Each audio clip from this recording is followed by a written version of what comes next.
establishment of religion or prohibiting the free exercise thereof, or abridging the freedom of speech or of the press, or the right of the people peaceably to assemble and to petition the government for the redress of grievances. And it's not like they just kind of threw this thing in there like, oh, what the hell, let's just create a First Amendment, right? This is what George Washington said. If men are to be precluded from offering their sentiments on a matter which may involve the most serious and alarming consequences that can invite the consideration of mankind, reason is of no use to us. The freedom of speech may be taken away, and dumb and silent we may be led like sheep to the slaughter. Yeah, here we are. Or Ben Franklin. Ben Franklin said, freedom of speech is a principal pillar of a free government. When this support is taken away, the constitution of a free society is dissolved, and tyranny is erected on its ruins. But Donald Trump was having none of that. If you speak out in ways that he does not like, he wants you punished brutally. He went on his Nazi-infested social media site and said, ICE proudly apprehended and detained Mahmoud Khalil, a radical foreign pro-Hamas student on the campus of Columbia University. This is the first arrest of many to come. Yeah. His crime, Khalil's crime, appears to have been being a negotiator between some of the more radical students and the university, trying to achieve a peaceful resolution to this. Keep in mind, this is a guy who's got a master's degree in this kind of thing from, Columbia's School of International Studies. The New York Times reports, they quote this Joseph Hawley, who's a classics professor at Columbia, who's known Khalil for a couple of years. And he says, this is someone who seeks, he called him a consummate diplomat, and brave yet mild-mannered and gentle. He said, this is someone who seeks mediated resolutions through speech and dialogue. This is not someone who engages in violence or gets people riled up to do dangerous things. So it's really disturbing to see that kind of misrepresentation of him. But this is what dictatorial regimes always do. They don't want students protesting. Back in the 60s, I got arrested protesting against the war in Vietnam. Louise and I were active participants in Students for a Democratic Society and many of the protests at Michigan State University. I continue to believe that the reason the war in Vietnam was actually ended, when and how it was because students were in the streets. But that's just the beginning. I mean, the SNCC protest, the Student Nonviolent Coordinating Committee, against the segregated lunch counters, SNCC was, one of the leaders of this thing, led directly to the Civil Rights Act of 1965. Students. The free speech movement at UC Berkeley. Remember Mario Savio? I mean, you have to be a certain age, I suppose. This inspired, student free speech movements across the world. Greta Thunberg's Fridays for Future movement has sparked youth protests across the planet. The Soweto uprising of 1976, these were black South African students protesting against apartheid. It so upset Elon Musk's family that he left the country, right? Presumably. The Iranian student revolution in 1979. Now, it led to the Shah leaving the country. The result wasn't exactly what everybody was hoping for. Well, maybe not. I don't know. It's hard to say. But the students did this. The 1989 Velvet Revolution in Czechoslovakia, which led that country to a peaceful transition to democracy, led by students. The Hong Kong umbrella movement, led by students in 2014. Now, ultimately, it was crushed. But, the Tiananmen Square movement, for that matter, was led by students. I mean, even Richard Nixon, the wannabe fascist, didn't consider arresting and deporting students. I mean, yeah, they came after us. They came after us mostly with drug laws, but it wasn't like this. I mean, we are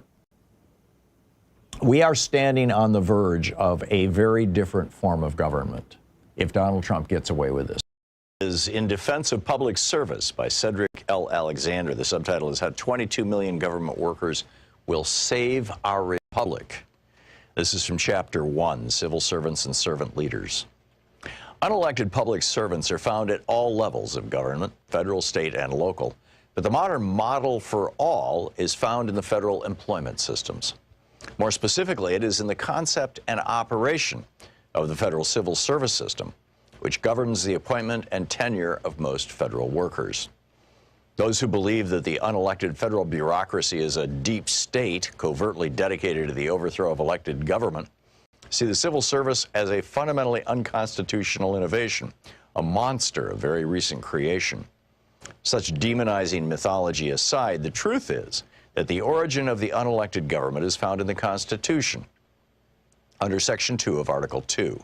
The article defines the powers of the executive branch, and the second paragraph of its Section 2 assigns to the President the power to, quote, nominate and by and with the advice and consent of the Senate, to appoint ambassadors, other public ministers and consuls, judges of the Supreme Court, and all other officers of the United States, whose appointments are not herein otherwise provided for, and which shall be established by law. End quote. Thus, the President has the power to make all appointments not otherwise provided for in the Constitution.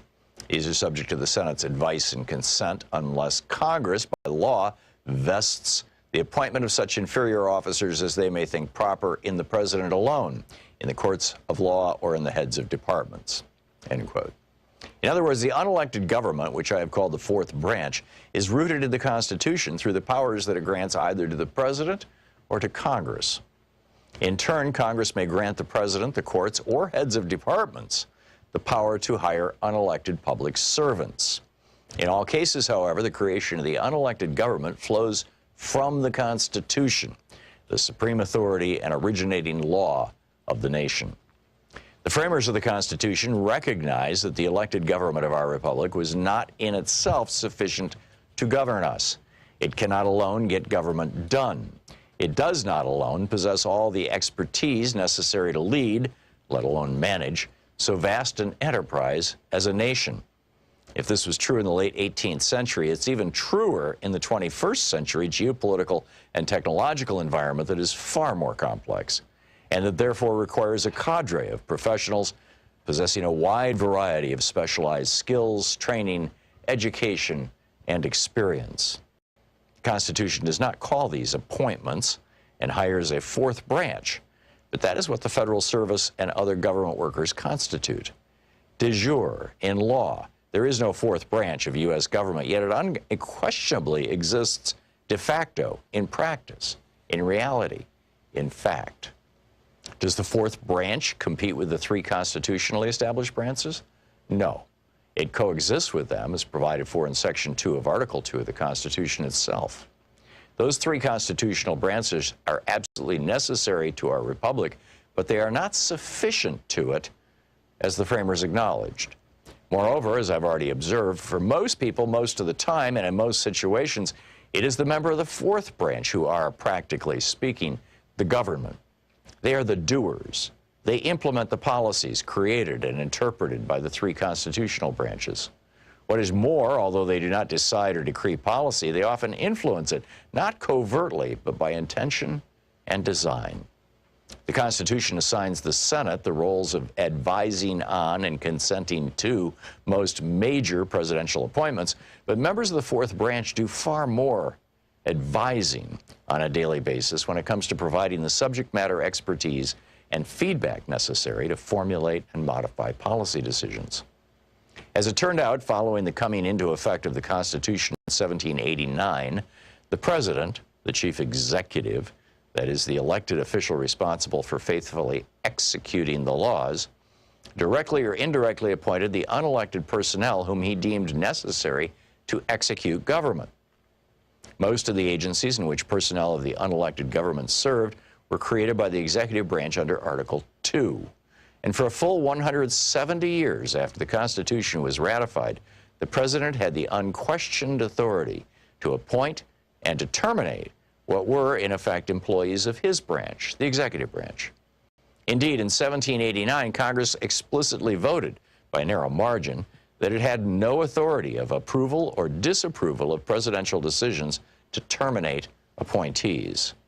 Only those few public positions that were independent of the executive branch, which today are known as independent agencies, were not subject to presidential appointment or termination. In 1829, Andrew Jackson took office as the 7th President of the United States. He was regarded as the apostle of the rights of the common man, and he made it clear that he intended to usher in an era of a more highly participatory democracy. During his 2 terms and under his influence, many states substantially extended the still males-only franchise by dropping property requirements from the ballot, and Johnson waged a mighty battle against the Second Bank of the United States in a successful effort to loosen credit and build out freedom sources for finance. In defense of public service This by Senator is the Thom Hartmann Program. The birds in the garden don't come anymore since the water rose up in July. The badgers and squirrels and rabbits are gone. There's little land left which is dry. The house that we've lived in for 23 years is now 2/3 under the water. And it's the first time we've wished that we lived somewhere else since the glorious day that we bought her. Home for us now is a barn miles away with the rest of our neighbors and friends. All of us cursing our luck and our loss and wondering if we'll ever go home again. My wife is in tears for most of the time, and my own tears won't take much to fall due to the work that we've recently done, redecorating the hall. I can't help but think of the garden and yard so beautifully kept and arranged, and the money it cost for landscaping last year. I guess all of that's now down the drain. Along with a collection of poems and verse and the occasional attempt at a song that I've hoarded like gold since 10 years of age, all that stuff is also gone. All of our belongings downstairs, I suspect, will be ruined by water and silt. But I suppose we are fortunate, considering all, that no one around here has been killed. You hear on the news about earthquakes and floods, but don't think it'll happen to you. And it doesn't occur to you, if it did, exactly how much you would lose. And it never has flooded around these parts before, so I suppose we should blame global warming. We got a deluge of rain in 48 hours that hit our neighborhood without warning. The sandbags they gave us were useless at best, and the pumps that we bought little better. It seemed the more water we pumped out into the street, the ground floor of our house just got wetter. Of course, we were determined, like everyone else, to fight it the best that we could. With the furniture floating all over the house, we soon realized is no good. We were fighting a battle against nature itself, and soon learned there was no way to win. When for safety we found ourselves up on the roof, and my wife still unable to swim. So when the dinghy came for us, we climbed in and left, just grateful to get out alive. We lost everything, but still grateful to God that everyone we know has survived. That's The Flood by S.E. Ralph. We now know that over 100 people, including at least 27 kids from Camp Mystic, died in the flood in Texas. There were floods around Texas. That was the worst. We know that extreme weather events are on the rise. And who is telling the truth about what's going on?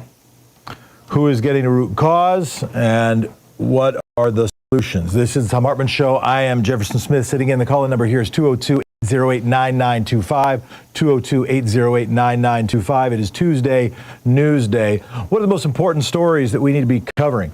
And what are the angles that are being missed? Today in the New York Times podcast, it was a love letter to Camp Mystic, a woman who had grown up in, spent 6 different summers at that camp. It's an all-girls Christian camp. And it was a little heartbreaking to know not only that those children had died, but also that so many more impacted by that loss. loss and even by the idea of that loss. But I was struck that the way the New York Times decided to cover it was as a love letter. And I was also struck by the comment when the woman who was interviewed was asked what she thought. She said, well, somebody should do something. They should probably spend money on something. And there'll be talk about sirens. Sirens are probably a good idea. There'll be talk about downstream effects. Isn't it interesting? We talk about climate change policy and environmental policy. Very often what we're talking about is upstream versus downstream effects.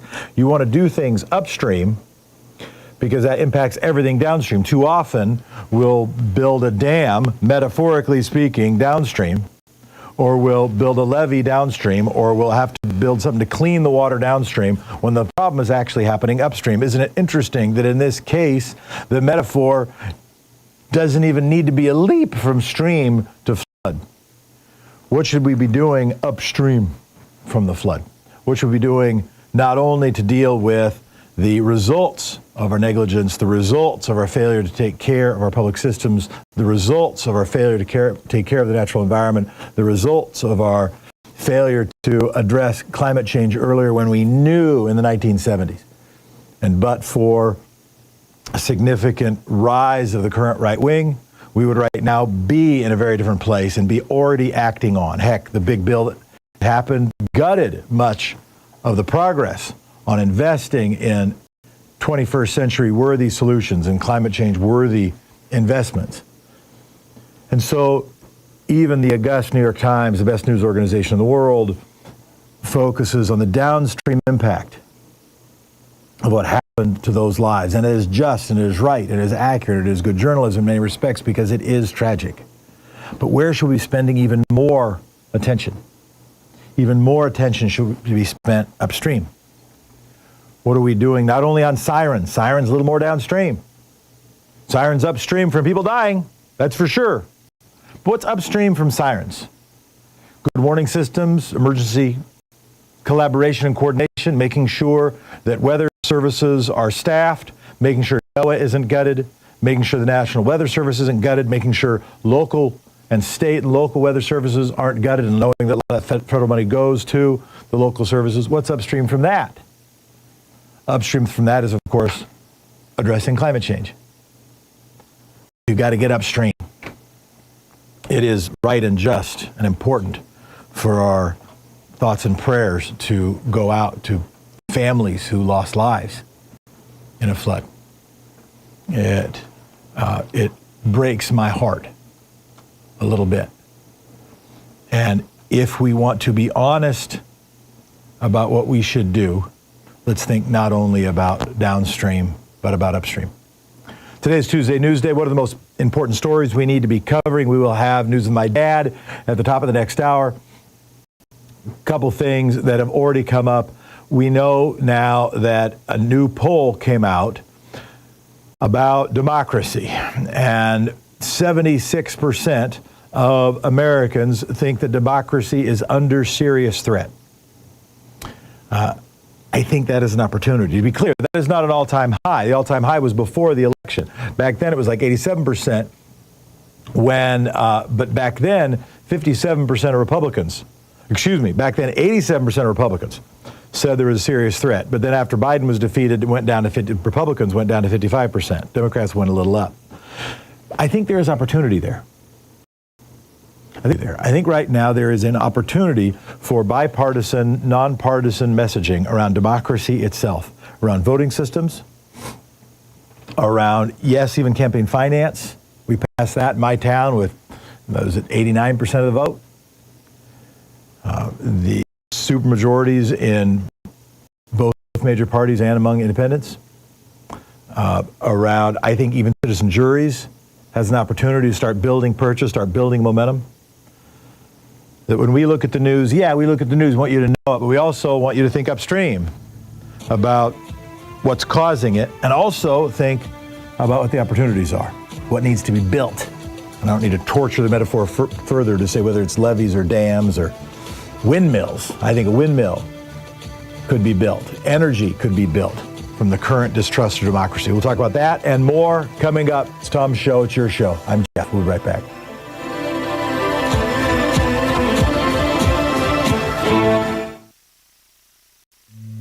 This is the Thom Hartmann Program.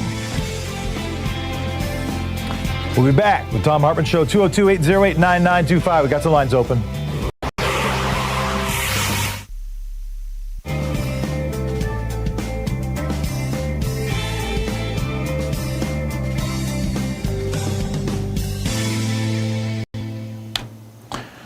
Catherine from Chicago, Illinois, you are on the air.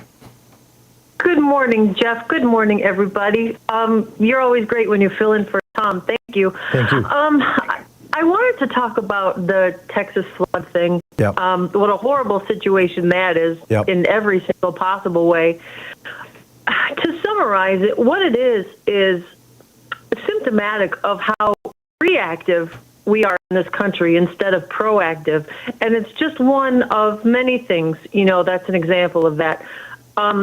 As I understand it, I've never been to Texas, I don't know, but as I understand it, those flood areas have been known to be flood areas for decades, and it's very easy for those areas to become more vulnerable when storms come around. So, could there have things been done proactively, even on a simpler level than the awful gutting of the weather services, to keep from some of those deaths from happening? Yeah, right? I mean, they could have been given maybe, I don't know, canoes or life preservers or something. Or, it's stupid for there to be a policy for kids not to have their cell phones in such an isolated area.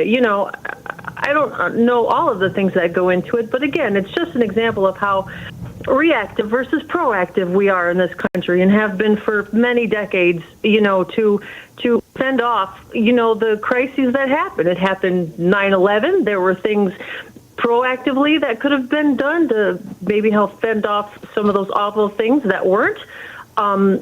Mass shootings, there were clues and indications for a potential for a crisis situation to happen. Measures weren't taken. It's just a common thing, it seems, and this is where we are now. Now, so first of all, I think we're all kind of reactive. It takes energy and forethought and foresight and planning and often community to be proactive. It's harder. That's my first thought. My second thought, even that is related to the current President of the United States. And what I mean by that is, what reactivity gives you is the ability to focus group attention. When a watershed event, and I think now about how many of our metaphors, much of our language is rooted in water metaphor, but a watershed event can focus attention. That, of course, is the superpower of our current president, is to focus attention. We need to be able to focus attention not only based on shiny objects and what is a source of conflict or what is shocking or what a social media algorithm says so, based not only on what already has energy, but what merits energy, what is important. Not only what feels urgent, but what feels important. And it's hard for us in our daily lives, and it's even harder collectively. That's what I'll say more generally. What I'll say more specifically is something really struck me, Catherine, when I was from the New York Times story. And that is the woman who was talking about her experience at the camp said, they took safety very seriously. They took safety very seriously at the camp, so much so that they had a guard with a shotgun who was on post all night to make sure that nobody came and invaded the camp. Now think about that for a moment. They thought that it was a risk enough that someone would invade the camp, they had a guard with a shotgun. But they didn't have the same safety measures, the same level of attention when it came to environmental threats. What does that sound like to you? How does that relate, do you think, to the current political movement that runs the country? So scared about priorities are all screwed up. What might invade rather than understand what the threat might be. We'll be back. Thank you, Catherine.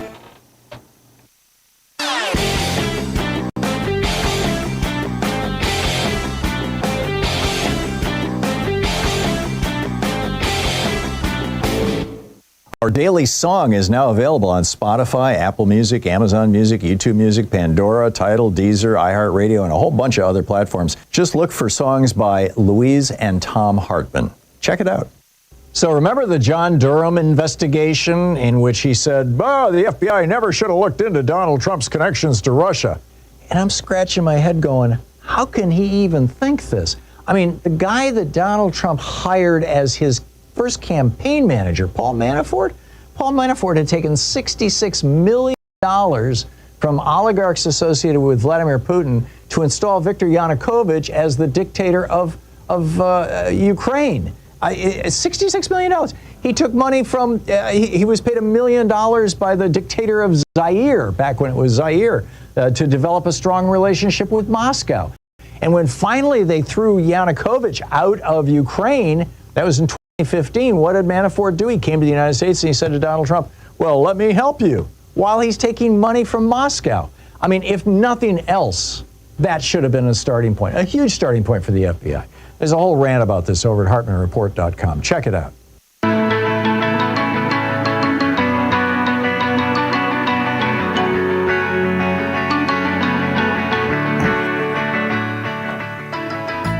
We're back. And over the break, talking to Catherine, it occurred to us and it occurred to me, this piece of the New York Times story, I'll say it again, where they were concerned with child safety. They trained on it. And according to the woman interviewed, they, when she attended the camp, had a guard in a turret, in a post with a shotgun, in case somebody came to harm somebody or steal something. Meanwhile, they didn't have flood sirens. What was actually the real threat? What does that remind you of?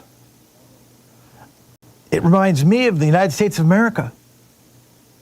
When we think that the threat is an external invader, when the threat is stuff we are doing, stuff that we see happening all the time, problems we are causing that we could do something about. Not only do we focus too much on downstream and not enough on upstream, but as Catherine said, our priorities are out of whack, and we are thinking about what is a TV threat? What makes a good shoot 'em up? What could we stop with a gun? Guess how useful a gun is during a flood? I mean, maybe useful if there's a riot related to the flood, but not very useful to the water itself. And a political movement that is focused so much on ensuring more and more people can buy larger and larger arsenals of war weapons that is insufficiently focused on what the real threat is, that's not a government that can be trusted. That is not a movement that should have leadership. So I do want us to be thinking, as we do Tuesday Newsday, putting the stories in context. That is something that this community can do, something that this show can do.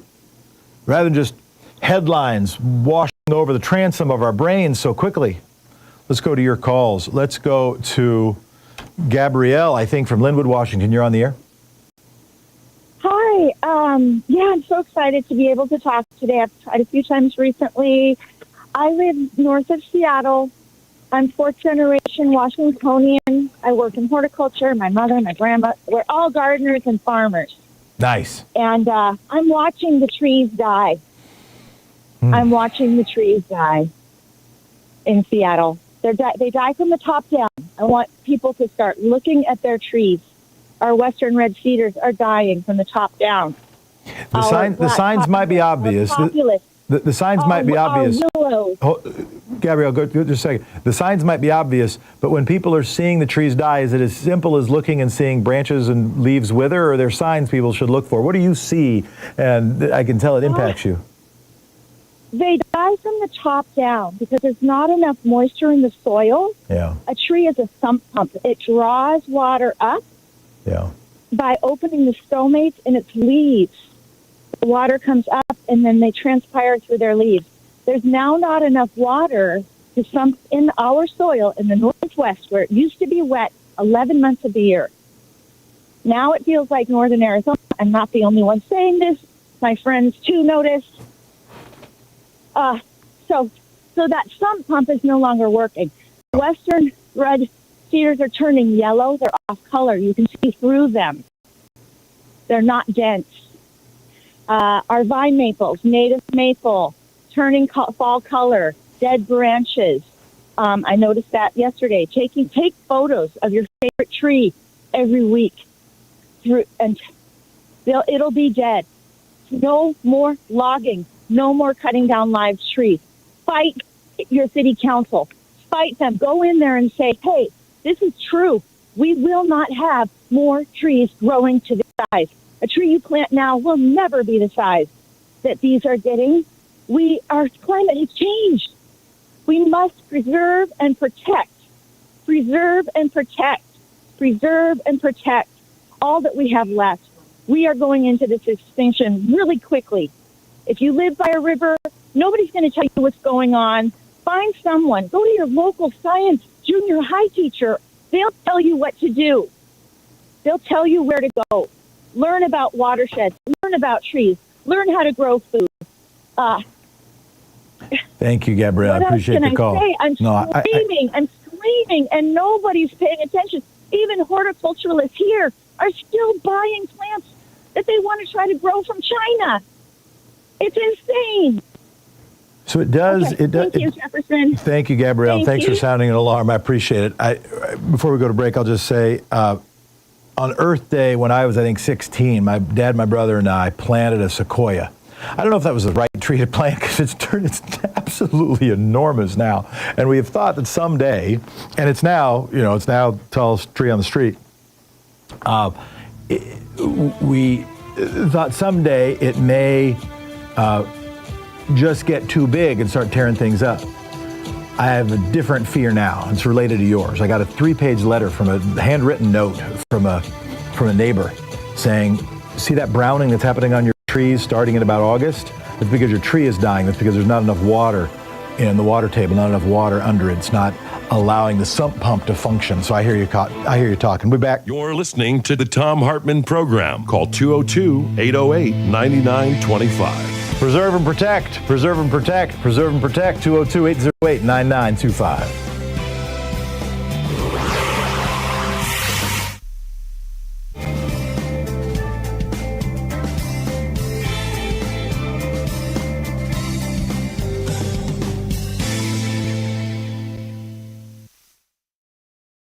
Our book today in the Thom Hartmann Book Club is Cokeland, The Secret History of Coke Industries and Corporate Power in America by Christopher Leonard. This is from the preface. On May 18th, 4 Wall Street bankers traveled to Wichita, Kansas. They went there to make an offer to Charles Koch, the CEO of an obscure mid-size energy company. The bankers from Morgan Stanley wanted to convince Koch to take his family's company public, offering shares for sale on the New York Stock Exchange. Their deal was squarely in line with the conventional wisdom of corporate America at the time. Going public was seen as a natural progression for companies like Koch Industries, offering them access to big pools of money and promising enormous paydays for the existing team of executives.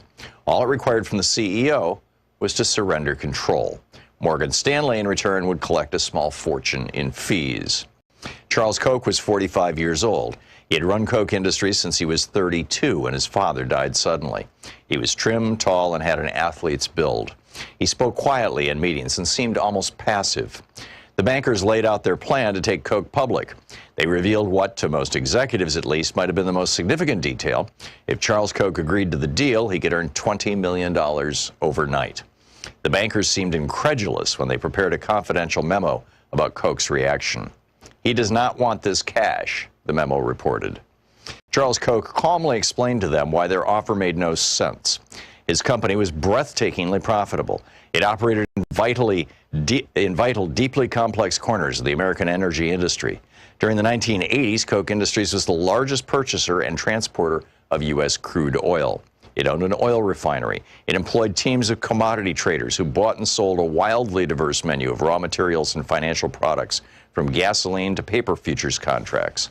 This might have encouraged most CEOs to take their company public. Koch Industries, however, did not want outsiders to know how much money its traders were earning.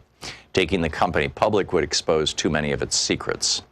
The memo said, certain of Koch's commodity traders are particularly worried that their high salaries, once disclosed to the public, would be used against them by their trading partners.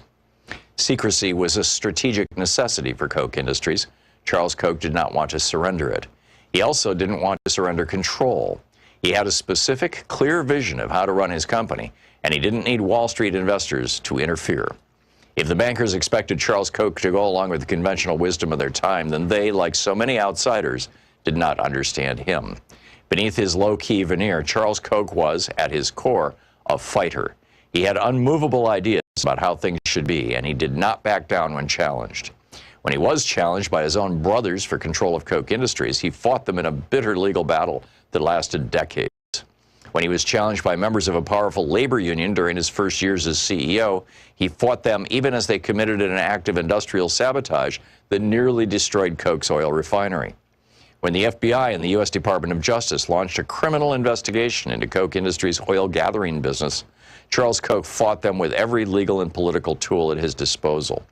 When a liberal Congress and President Barack Obama sought to impose regulations on the fossil fuel industry to control greenhouse gas emissions, Charles Koch fought them in ways that changed U.S. politics.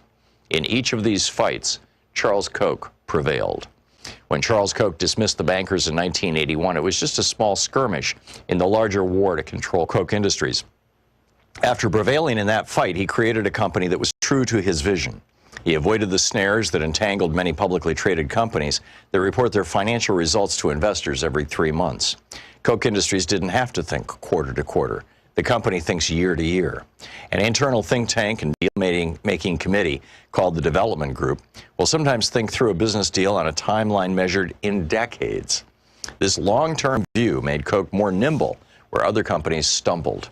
In 2003, for example, Koch Industries bought a group of money-losing fertilizer plants when no publicly traded company was willing to take the risk. Today, those plants are as profitable as a broken ATM machine that spews out cash around the clock. Unlike publicly traded companies, Koch Industries does not pay out rich in dividends to investors. Charles Koch insists on reinvesting at least 90% of the company's profits, fueling its constant expansion. This strategy laid the foundation for decades of continuous growth. Koch Industries expanded continuously by purchasing other companies and branching out into new industries. It specialized in the kind of businesses that are indispensable to modern civilization, but which most consumers never directly encounter. The company is embedded in the hidden infrastructure of everyday life. Millions of people use Koch's products without ever seeing Koch's name attached.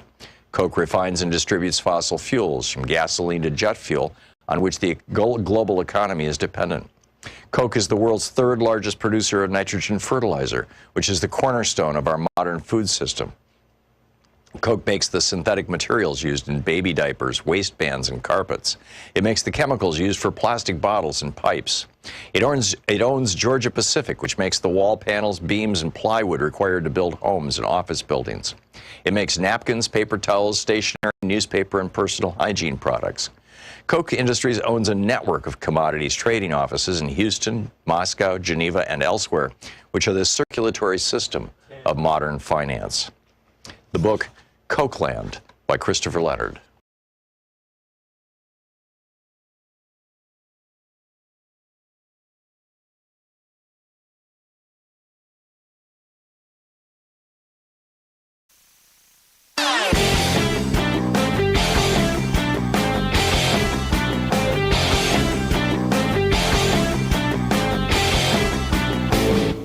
Did you know that every weekday we send out an email before the show giving you all the topics coming up so you can be fully informed and ready to interact with our program? Or that after the show we send out Sue's Stack, a list of every topic I've discussed along with clickable hot links to every source of information I've shared with you on the air? It's all completely free and available over at thom.tv, THOM.tv. Check it out. Back.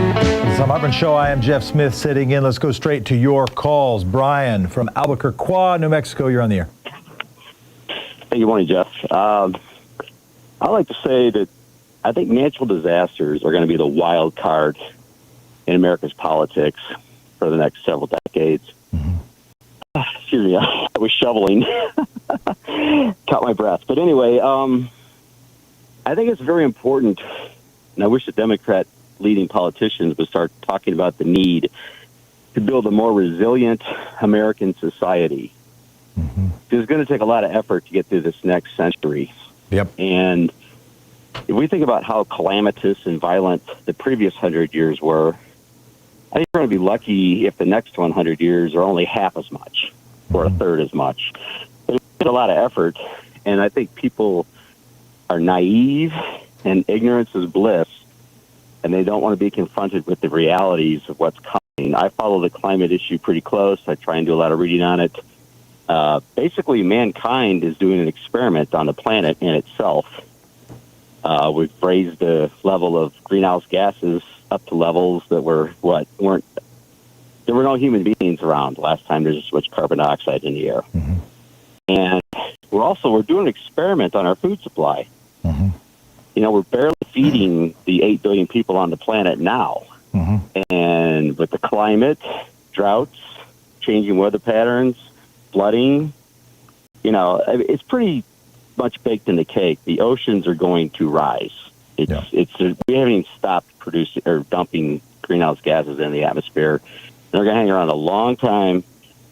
Everything's melting. The oceans are going to rise. And trillions of dollars in American real estate is going to get wiped out in the next 100 years. Yeah. And I think that's why the conservatives, people that back Trump, deny it. They don't want to be confronted with that reality, because if they admit that climate change is real and a lot of people are going to get hurt, then that's going to put an expiration date on tons and tons of property up and down the coast. Yep. And then a lot of American citizens are going to wake up to that fact and say, hey, what's the government doing to come up with a plan to build resiliency in our society? The Republican answer, of course, is nothing. Yep. Yeah. No, I agree with you, Brian. Republican, it's just, it's... Yeah, go ahead and finish your point, Brian. Well, people need to wake up to what's coming. Agreed. And part of the resiliency is at the individual level, too. And I could talk about that more, but that's basically what I wanted to say today. Brian, thank you so much for your call, and I agree really strongly. I don't think everything is about political power, but I do want this to be a place where we can talk about strategy, where we can make a little bit smarter of a progressive movement, a pro-democracy movement, a pro-social movement. If you're a precinct committee person, help make your precinct committee people smarter. If you run a book club, make your book club a little smarter. If you're posting on social media, make your social media posts a little smarter. If you're voting and donating, make your votes and donation a little smarter. If you're a staffer for a once or future candidate, or if you are a once or future candidate yourself, that we make your campaign a little smarter. If you're a do-gooder consultant rather than somebody just trying to extract donations so you can build a second home, how can you be a little smarter? And I do think this is a necessarily winning issue. When I look for a winning issue, it is something that can be won and something that's worth winning. Not just sticking your finger in the air after you've wet it so you can see which way the wind is blowing, but anticipating the wind in the future and thinking about what needs to be built with that in mind. And Brian is absolutely right that we will be seeing, and what do you will be seeing? We are seeing. I don't think a season's going to go by when there isn't a major weather event that seems like a 100-year major weather event. And as somebody told us yesterday, how often does a 100-year weather event get to happen before it's no longer called a 100-year weather event? How do we turn that into a political movement? Part of the challenge we face is that the next tragedy wipes the collective memories of the previous tragedy. It is hard for us to remember. On Tuesday Newsday, I am reminded of the word news. It is not the word importance. It is not the word necessaries. It is not the word profounds or educationals. It is news. What is new? All of the things that are new. And therefore the things that are, it's also not the olds or the a while agos. So if something happened a while ago, it doesn't make it to the news as much as what is new. So right now there's a lot of focus on this flood, but almost in no story that is written by people who are in the news, who are trying to get clicks for right now, whose job isn't to save democracy, whose job is to get clicks for right now and to get subscribers for right now and for tomorrow, connecting, well, is there anything possibly similar to the fires in Southern California and the floods in Texas? What could it be? What possibly could connect? Those are very different. One is fire and one is flood. It's fire and water. It's totally opposite. And one is California, one is Texas. So it's totally different. It's like totally different places. Voted for different candidates for president. They're very different places. So nothing possibly could connect those things. And one is old and one is new. Yet again, an opposite. Very different. But wait. Maybe there is something that connects those two things. Maybe there is some global similarity, some national relationship. And of course there is. And it is our posture toward climate change, and it is our inability to prepare for it, and to use Brian's word, our insufficient building of resilience. What would that look like? That does look like how we build our homes. It does look like where we build our homes, and what do coastlines look like, and what do floodplains look like. It does mean having emergency funds. It does mean, heck, it probably means people planting fruit trees in their front yards. Because if food systems go down, wouldn't it be nice to have more and more fruit trees in urban and suburban areas? Access to food, access to water. It does mean water systems. It does mean clean water systems. That building a movement, so how do we turn this into something politically useful? And I don't mean capitalizing on a recent tragedy. I mean trying to work to anticipate a future one. Trying to prevent it, and to make it clear, if somebody's not on the side of preventing it when it does happen, that you build strength in that movement. A movement that's actually trying to preserve and protect, actually trying to help people. Recognize what the real threat is. And the real threats, most of them aren't going to be stopped with a shotgun. That's not the real problem. That's not going to deal with what's happening with democracy. That's not going to deal with what's happening to wealth disparities. That's not what's happening to stress. That's not what's happening with healthcare. That's not what's happening with the natural environment or floods or fires, etc. Somebody's at your doorstep trying to rob stuff. Having a gun can feel very comforting. And there ain't nobody in political power that's actually trying to take away that gun from you, my gun-toting friends. But think about what the real threats are, where your attention should really be. And how can we build a movement that is addressing those things, that's talking about it? So then there is moral authority and a little bit of memory to say, hey, see this stuff? We weren't Chicken Little. We weren't crying wolf. There really is a sky we're worried about. There really is something that might come and invade our camp. And it might not be a wolf, but it might be a flood. And part of the advantage here, part of the delta, and I don't mean the Mississippi Delta, part of the difference in the mathematical symbol delta. Part of the difference here is that if you are part of a political movement that has been denying climate change for decades, it's harder to prepare. It's just less likely that it comes up at the board meeting. It's less likely that someone on the staff says, hey, wait a minute, you know what? Why don't we put in sirens this year around the camp? If every radio show you're listening to, every TV show you're watching, if every candidate you vote for is telling you, liberal hogwash, God will save us. And if there's a flood, it's probably because he wants us dead. If what you're hearing is nothing to see here, those are liberal radicals who say that science is real and that the environment matters and that all of us are small compared to the world. That if that is what you've been paying attention to, it's harder to build the gumption to say, you know what, let's spend a little extra on blank this year. Not only let's address climate change, but let's address downstream effects. It's just a little bit harder. So one of the reasons I want for us to have a transpartisan message is because one party will not be enough to address what's coming. No party that has 51% or 49% or 47% or 36% or even 53% will be enough to address what's coming. We need a transpartisan movement. I think that probably should start with one political party that seems to believe in climate change and believe in science, and it getting to 53% and getting governing majority is probably the best hope. Visit ThomHartmann.com for audio and video archives.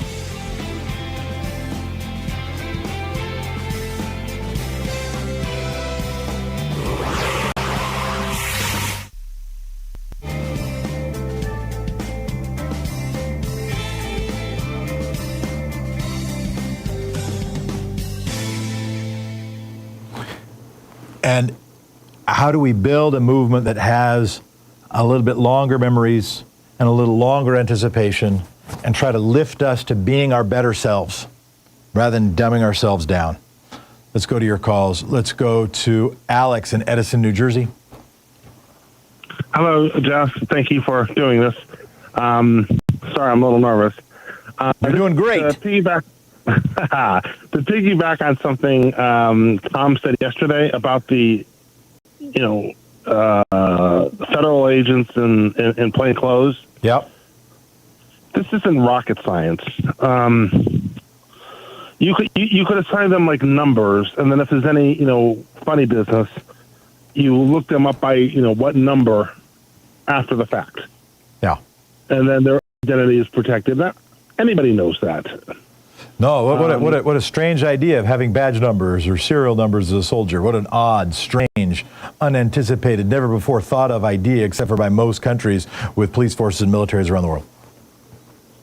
Yeah, in Mexico, for example, that's standard. I don't know wherever else, but they know about this idea. But I was looking this up. I thought Machiavelli said it, but apparently everyone says it, not him. The thing is, war comes home, and there's so many different ways. There's dozens of ways to interpret that. But the problem is this: a better way to say that, it's a slippery slope. What other liberties or norms will be taken away from us if we allow this? Yeah, and Alex. Go ahead and finish your point, Alex. No, you're more interesting. I don't know about that, man. I appreciate what you had to say, and to your point, what does it say to what government conduct is doing if it has to hide its face and its name and not even share a number? If it has to be that secret when it's operating domestically, not secret because it's in a foreign country doing espionage, but it's in our country, how much can we trust it if it has to do so much to hide itself? And how should that make us nervous? Makes me a little nervous, but Alex, thank you so much. Pearson from, is it Lamarck, Texas? Lamarck, founded by French nuns. Lamarck. Lamarck, Texas. Lamarck, Texas. Go ahead. That's right. To America's number one substitute teacher, I greet you with a theoretical Happy Tuesday. Why? Because it's Republicans everywhere. Everything's theoretical. Everything's up for negotiation, including the weather and the day of the week. So I got two examples of proactive. The lady earlier mentioned proactivity. So I got one practical and one political example of proactiveness. The practical, public grocery stores in economically disadvantaged neighborhoods where capitalism creates food deserts. So we saw that. Capitalism created a problem by having public grocery stores. And then the political example of proactive is, if you have money and you have some friends who have money, why don't you use your time and resource to reach out to the people from Poor People's Campaign and One Hood, reach out to those guys and say, hey, we'd like to underwrite the travel and food expense of young people in high school who want to be proactive in Indivisible and Code Pink and Move On and Sunrise movement.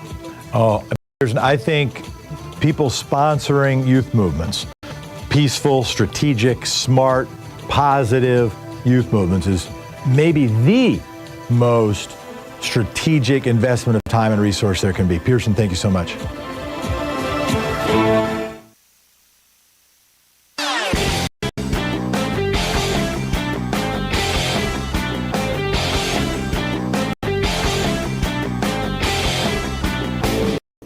Hey, thanks so much for sharing our program and for reaching out to our stations and sponsors and letting them know that you're listening. It really means a lot to us. Way back in 1964, when Lyndon Johnson signed the Civil Rights Act, the Voting Rights Act, the Republicans started this rant about how the election of 1960, Jock Kennedy stole that election, and there's voter fraud in America. And it became a thing. They started this thing called Operation Eagle Eye. William Rehnquist was running it in Arizona. Trying to intimidate Hispanics and African Americans into not voting, essentially. They have now used this claim that non-citizens are voting, this voter fraud claim, in virtually every red state to make it harder to vote, to purge people off the voting rolls, to make people's votes not counted with their exact signature matches. It's a scam. It's a grift that they've been running for 60 years, and the American media won't call them out on it. There's a whole piece about it called Trump and the GOP's Big Lie 2.0 over at HartmannReport.com. Please check it out. You'll find it fascinating.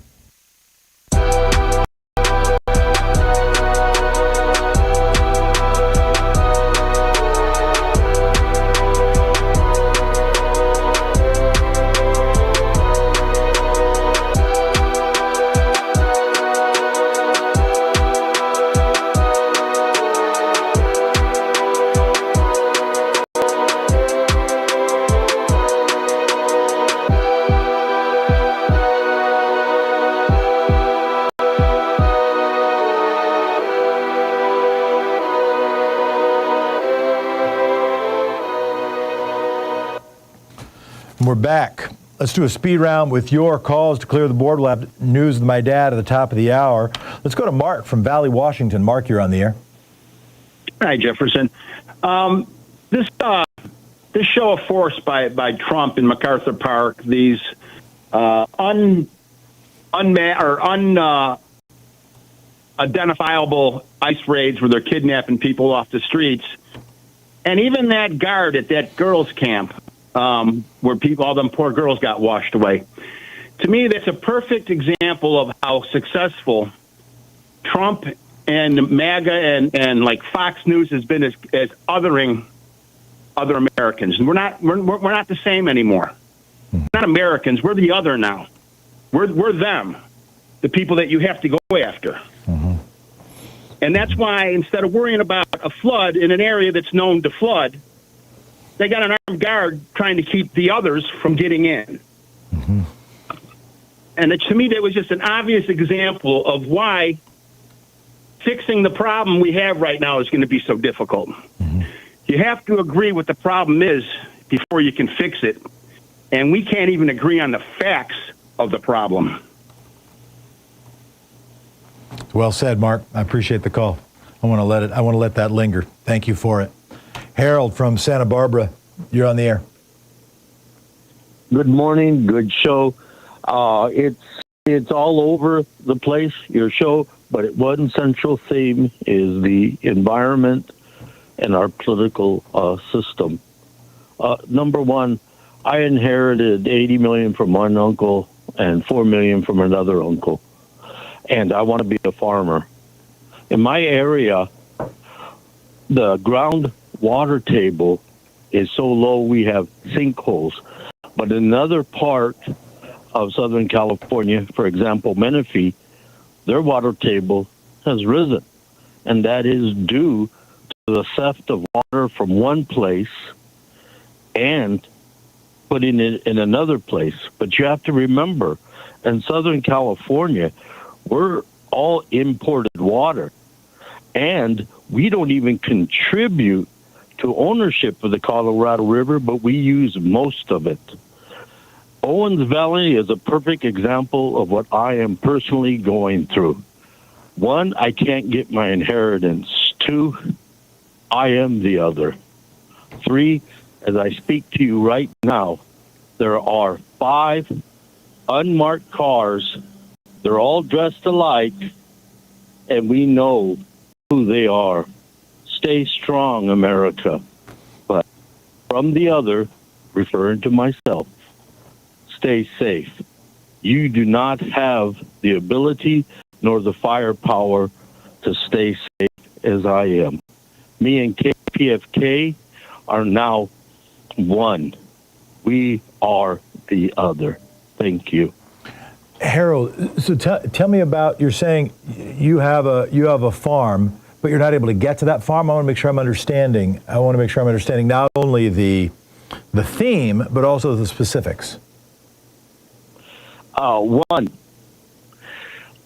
I want to use my money to establish housing. Yeah. I could not get to my ranch because it was like another historical landmark. It was called the Bracken's Bird Farm. It was set fire to, it was fired upon, and lucky for me, I had the highway patrol. And so I am going to go to my farm and I am going to make the stance because KPFK has made me stronger and wiser. I hope that answered your question. If not, please elaborate. Yeah, here's what I'd say. I think one of the most important things at this time in history is to start gathering the resource, applying it strategically to build a pro-environment, pro-democracy movement. I think that's the big thing. I think that's the big fight. And I think about that a lot. I've done donor advising and been a donor myself, and thinking about the most strategic application of resource that not only gives us the most positive feeling when we're donating or investing it, but also has the most impact is, I think, a really critical question. And I have seen so many times when people have been more than willing to give blank number of hundreds of thousands or millions of dollars to build, let's say, a hospital wing, and fail to invest in a political movement that could build 100 hospital wings. That so much of the lasting infrastructure of democracy, so much of the stuff that goes beyond any given election, not just sending a contribution to a candidate, but the kind of thing that will help build gifts that keep on building, help build pro-democracy infrastructure, pro-environment infrastructure. This ends up being some of the lifeblood. So when we look at the media landscape, for instance, and I appreciate the shout out to KPFK, that when we look at the media landscape, for instance, that so much of what happened with Rush Limbaugh was just big investment in that by people with the resources to do it. The music's cutting off, but I'd be happy to talk further. And go ahead, last word before they cut you off. Yeah, that's why KPFK and I joined it to him. That's your job. My job is to provide the lead to make sure these corrupt individuals are dead. Thanks. You're listening to Thom Hartmann.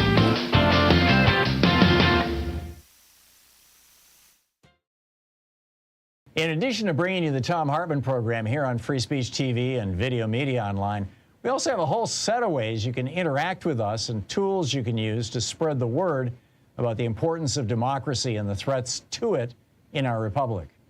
First, there's your daily homework. Sue Nethercutt puts together a daily email newsletter that has a link to every story I discuss on the air, so you can find my sources and you can share them with your friends. It's free and you can sign up at thomhartmann.com. Second, I publish my daily take every day over at the hartmannreport.com website. That's also free if you want the daily 5 days a week rant in your inbox. No ads either. Third, we have the podcasts. There's the free 1-hour version of our daily show that's advertising supported. You can find that wherever you get your podcasts normally. And then there's also the podcast of the entire 3-hour show with no advertisements, and that's available by subscription over at thomhartmann.com. So check them all out at thomhartmann.com and hartmannreport.com.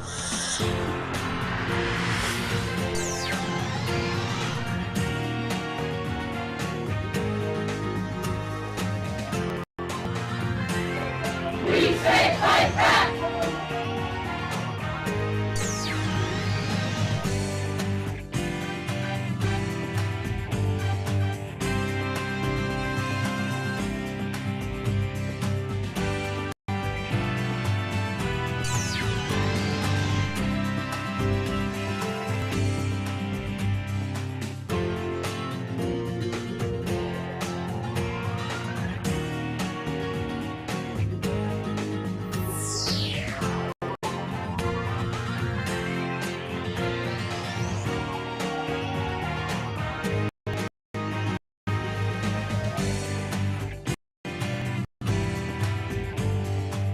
Today we're reading from It's Even Worse Than You Think, What the Trump Administration is Doing to America by David K. Johnston.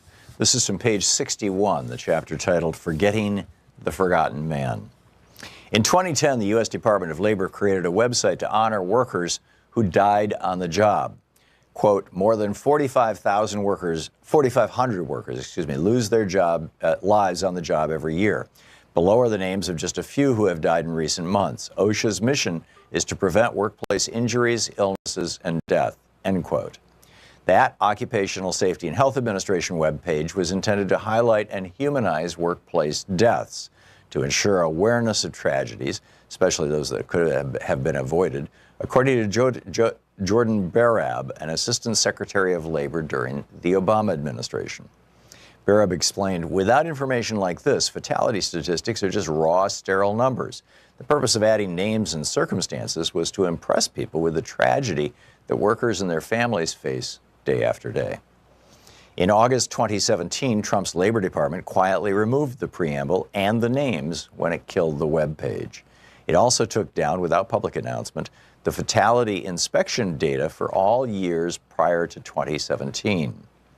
Those were just two of many other Trump administration actions inimical to worker safety. Others included no longer posting press releases about deaths resulting from unsafe working conditions, delaying rules to reduce sickness and death from inhaling silica and beryllium at work, delaying rules to lower the risk of railroad engineers and truck drivers falling asleep at the switch or wheel because of untreated sleep apnea, and the appointment to the Supreme Court of a judge who held that a company had the right to fire a worker who chose not to freeze to death on the job. A reasonable person listening to Donald Trump's inaugural address would never have expected these and other actions, assuming he believed what Trump said. Trump declared, "The forgotten men and women of our country will be forgotten no more. You came by the tens of millions to become part of a historic movement, the likes of which the world has never seen before. At the center of this movement is a crucial conviction that a nation exists to serve its citizens," end quote. Those men and women were forgotten again the following week. And it's not just workers whose interests were forgotten, not to mention who were put in danger.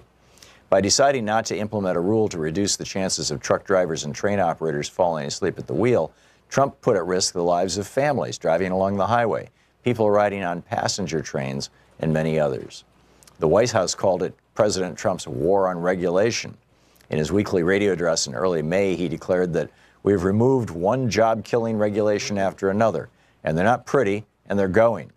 And believe me, we're just getting started on regulations. They're gone. Removal of data on workplace deaths, which averaged 13 per day, infuriated Jordan Barab, who was Obama's number 2 at OSHA. As a private citizen, Barab created a web page to keep track of the names of the dead and the reasons they were killed on the job. He called it, "OSHA won't tell you who died in the workplace, we will." After the election, Barab's concerns that the Trump administration would be bad for workers increased when he asked where the Trump beachhead team was and learned that none was coming. Each incoming administrator sends people to scope out federal agencies, learn who does what, and get a feel for the place in advance. Then the incoming administration sends its landing team, the people who will initially implement its policies for each agenda or at each agency. When no beachhead team came up, Barab figured it meant worker safety simply was not a priority for Trump. He hoped that was the worst of it, nothing more than apathy about worker safety. But when the landing team arrived, Barab realized trouble was coming for American workers, and it was not official apathy, but the start of assaults on workers' rights and safety. Barab said most of them had no idea they were going to labor and no interest in workers' issues either. What they did have was a mandate to delay, repeal, or weaken regulations that protected workers as part of Trump's plan to eliminate, quote, any regulation that is outdated, unnecessary, bad for workers, or contrary to the national interest, end quote. The first sign came when Trump nominated Judge Neil Gorsuch to the Supreme Court. Gorsuch was an acolyte of Antonin Scalia, whose seat he would be taking. Like Scalia, he said statutes should be literally read, and if that made no sense, well, that was a problem for Congress. Also like Scalia, he had a habit of consulting dictionaries, often following Scalia's practice of relying on the third, fourth, or even lesser definition of a word when it supported his jurisprudence. Trump's nomination alarmed unions. Jody Calamine, a communications worker of America lawyer, told Gorsuch's Senate confirmation hearing that Gorsuch, quote, is a threat to working people's health and safety, end quote. Calamine cited Gorsuch's dissent in the 2016 case to make his point. That dissent, he said, reveals an anti-worker bias and features the judicial activism that will ultimately put workers' lives at risk, end quote. Those are unusually strong words about a Supreme Court nominee, but a review of the case shows Gorsuch has little regard for human life, at least when it comes to employers' power over their workers. He considers a rigid interpretation of the law more important. The case was about a law Congress passed giving workers the right to refuse dangerous tasks. Gorsuch said, no, you may not refuse. It's even worse than you think, by David K. Johnston.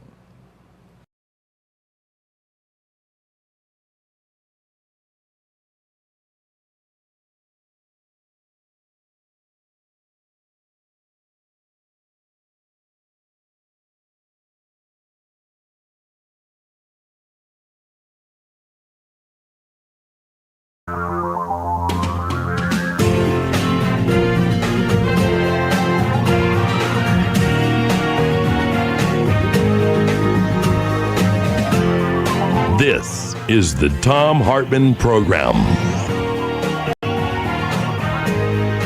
And now it's time for News with My Dad, the show where we talk about the news with my dad.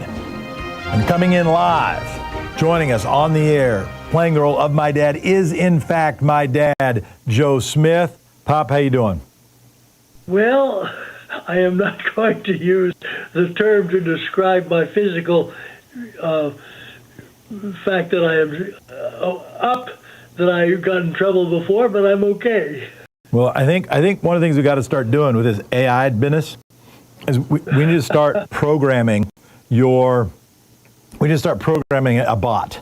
Okay, you need to start like feeding it your favorite stories, your favorite poems, your favorite lessons, or just start teaching it things, how you make choices, just so then you can have some measure of immortality. And we can continue this show even after your physical form is. I've been thinking about just putting your brain in a beaker, in a glass jar, but I think that wouldn't cover it, because then how would it speak? You know what I'm saying? I don't want to get too morbid, but we've got to figure this out, Pop, if your health continues to be an issue. Did you ever read Donovan's Brain? No. That's the story of a brain that was put in a preserved and hooked up to the world, and the brain took over the world. Is it inspiring to you? Is this something you want to? Can we learn from it? Was it a how-to book, Dad? It was very scary. He was a very evil person. Well, let's not do that then. All right. Well, this is a show. We talk about the news. We try to talk about the important stuff. Sometimes we talk about the unimportant stuff. When it's unimportant, we try to say so. Pop, what is the first story you want to get us to, or do you have a shout-out? I have a shout-out. Go ahead. No music. Well, I could do it, but nobody's. The only music we've got the rights to is like either music that Tom's family makes or that I sing, and I don't have access to the first, and I don't think we're going to get overwhelming support for the second. So maybe at the end we'll see how we do. But go ahead. Suriname Parliament elected Jennifer Simons to a 5-year term as president. The first time they have had a woman, which is a big deal for a Latin American, one more Latin American country to decide that women are just as capable as men to run the country. And maybe, but more so, and not to be silly about it, but honestly, if you had a limited number of magic wands, and that in the global South and in the world generally, empowering women is one of the most obvious and biggest moves you can do to improve prosperity and peace. Go on. Okay, well, that's my shout out. All right. So, Dad, where do you want to start in terms of the stories? I've talked about the flood a little bit. You might have thoughts about that. I haven't talked about the vanishing Epstein client list, which might or might not. I have that on my list, but first, because you talked already a bit about the flood, the only thing that I want to say about it is that it definitely reminds me of the poem that your uncle used to recite from memory, that it was better to put a fence on the hill than an ambulance in the valley. If there was ever a classic example of there needing a fence on the hill, just installing some sirens, so those sirens would have gone off at 3 o'clock in the morning, and those little girls could have got the heck out of there. Yeah. Just so obvious. So sad. Very sad. Very sad. All right. Yeah, we've talked about it. One of the main themes for today, in light of that, so it not just be a lesson in random tragedy, but we have been talking about the natural environment, and it's spurred several really interesting calls from folks. What's the next story, Pop, here on Tuesday Newsday and News with My Dad? Well, there's something that has just come out that I want to comment on that shows just how far the current administration is going, is that the IRS has now decided that it's okay for ministers to urge from the pulpit their parishioners to vote for a particular candidate without threatening their tax status, which just stinks. The Johnson Amendment, of course, says that a 501c3 organization cannot involve itself in partisan politics. And the philosophy of that is very clear. They get a really big tax break. And by getting that tax break, they should not be able to use it to promote their favorite candidate. And the IRS said, well, that doesn't apply to churches. And why doesn't that apply to churches?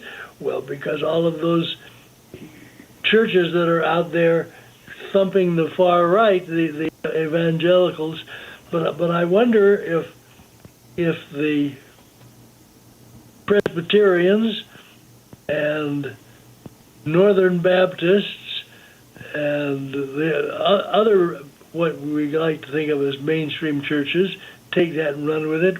Wonder if IRS will change its mind. And of course, this just shows the politicizing by Trump of everything in the government. And I want to say a couple things about that. One, I have said before, and I'll say it again: if you get a genie's lamp, the most important wish is to wish for more wishes. The Republican move for years has been, when they get power, they change the rules so they can get more power. This is one of the consistent moves. It's something that can be learned from. And what they try to do is try to narrow that power. Rather than more power for people generally, they try to focus more power on the people that they can reliably rely upon to give them, their movement, more power. That's the first thing I want to say. Second thing I want to say is, in response to your, well, if the mainline and mainstream churches start to get involved, we'll see. My concern is, I think about my good friend Brendan Barnacle. Brendan Barnacle was an investment banker. After his investment bank sold and he got some dough, he became, maybe I shouldn't be using his full name, but he's a wonderful guy. And he became an Episcopal priest. And and I think about how he approaches his pulpit. And he wants to have a moral base, but he doesn't want to politicize his pulpit. The challenge, I think, is too many of the well-meaning preachers, the people who read the Bible, won't think primarily the Bible should be used as a source of political power, but the organizations, including the Christian organizations, so-called Christian organizations, who have been playing fast and loose with Jesus' teachings for generations, will jump in. The hardcore conservative churches will take advantage of it, and other churches won't. I do think that there is a need for more religious movements that have actually read the New Testament and that stand up for loving thy neighbor and being a steward of the land, and that actually try to put some of those teachings into practice. Dad, we're about to go to break. Any last thought on that? Or do you want to try to squeeze in a story in the last 45 seconds before that break? I have one more comment on that. What this allows, of course, is some rich person who wants to help a candidate, and if he contributes to the candidate or to a PAC, cannot deduct that. But he or she can now contribute to a church, and the church can then go out and support the candidate, and the giver to the church gets to deduct that from his or her taxes, and it doesn't threaten the tax-exempt status of the church. It's just awful. Yours is one of the most important and salient points of them all, that now there will be even more of a cottage industry where decidedly and devoutly political churches and preachers will raise money from the same people who have been funneling secret money, the Heritage Foundation and the Trump campaign, etc., into these churches so that they can grow and proselytize more. And 700 Club, maybe we haven't seen anything yet. This is potentially one of the bigger stories happening, and we've got to address it with better resource, better strategy, and better faith. We'll be back.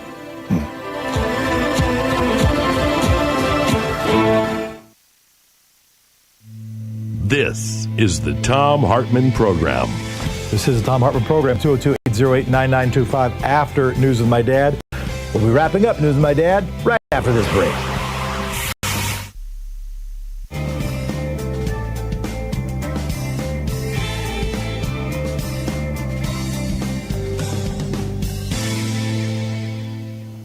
All right, Pop, we've talked about floods. We've talked about political churches. What's next? The Department of Justice has a little mud on its face. Some weeks ago, the Attorney General Pam Bondi said that she had on her desk, she was asked on a Fox interview, there was a client list for Epstein, and she said yes, she had it on her desk to review. And the deputy FBI, Dan Bongino, before he became a government lawyer and was a blogger, made a big deal about how there was all kinds of dirt on Epstein, and the Department of Justice has now admitted that there was no client list. And the news is perhaps not the fact that Pam Bondi lied, because somebody representing the current administration lying is not news, but the news is that there is a terrific reaction from the right, who are just incensed that one of their favorite conspiracies is being debunked by the Attorney General, or at least the Department. I think we have a clip, Pop. I think we have a clip. Can we play that clip? Go for it. Oh, no, we're not in a position to play it. So, no, I saw this clip when they said, hey, when are we going to get the Epstein client list? And this was the Fox News White House guy, Steve Doocy, who said this. They said, you got to give us we're going to get that client list. And they said, oh, it's no longer around. After, as you said, the Attorney General said, I've got it right on my desk, we're going to deal with it. So this is, they have been, you said something that might be a little disagreeable, Pop, which is somewhat unlike you, where you said it never, did you say it never existed? I think another view is that it did exist, but that it incriminated some people that this White House didn't want to incriminate, including maybe this White House. And so that's why the client list disappeared, that maybe it was on her desk and now no longer is. Do you have a different view, a different speculation? So that is the other possibility, and of course that is what the far-right folks are dancing around, not wanting to lay that at the president's feet. Jesse Waters, who was just a disgusting Not guy, a big Jesse Waters fan, Pop? on Fox, said, oh, there's just been a cover-up for years. So so it's news that the right has turned on at least something out of the Trump administration. No, the Epstein story, man, it's boggled my mind. It has shown the near impenetrability of that information cult, of that echo chamber of InfoWars, that there has been precisely one politician with multiple pictures partying with Epstein that I can think of, and that's the current president. There has been one who has talked about partying with him and how that guy liked pretty girls, particularly young ones. There has been one, and that has been Donald Trump, the current occupant of the White House. That there has been one politician with close relationships with catch and kill practices and National Enquirer vaults, and that has had close relationships with compromat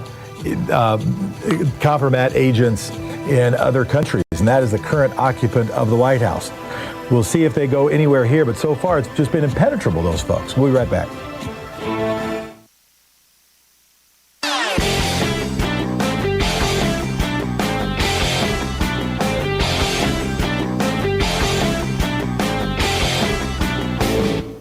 Missed my opening rant today? It's usually published over at HartmannReport.com, where you can read it and share it with your friends for free. Check it out, HartmannReport.com. America is suffering from an epidemic of bullying. And one of the things we know is that culture, including bullying, flows from the top down. We've seen studies where when issues of for example, being gay or transgender are being debated in the public, gay and transgender kids in school are more likely to be bullied. When racial issues are being discussed, people of minority races are more likely to be bullied. Well, now we've got a man who has literally built his career on being a bully, Donald Trump, as president, or was president, as candidate. And he is driving this insane bullying campaign and using it as a political weapon across the United States. And it's contagious. It's dangerous. There's an entire article about it over at HartmannReport.com titled America's New Epidemic, a Nation Overrun by Bullies. Check it out.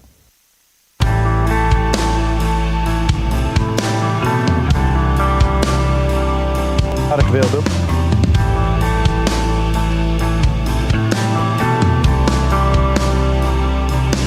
We are back. We're in the break. We were talking about the vanishing, mysterious Epstein client list, the one that during the campaign, you couldn't go to a pro-Trump online channel without them talking about, we need to get him in there because he'll expose the Epstein client list. Well, no, who Epstein was in cahoots with, forgetting the fact that Donald Trump was the guy that was seen and photographed and videoed partying with the guy. They had multiple visits with the guy, that they were friends, described him as friends. Confederates of Trump described him as very close friends. They had described him as the closest friend he had by one of his former Confederates. And now, after the Attorney General said, oh yes, I got that client list on my desk, we're going to be reviewing it. And then after saying we're going to be reviewing it, they're told the client list is gone, either because it never existed or because, well, after reviewing it, they decided they didn't really want it to be shown. This seems notable. This seems notable. I hope it is notable and it remains notable if there is any intellectual honesty within the movement, within that chattering class that was championing and champing at the bit, championing for the release and champing at the bit to be able to talk about this more with more information. I hope that they stay with it. And Dad, you're saying that right now there is at least some call within the right-wing folks to say, hey, what happened with that client list? Yes, there's a lot.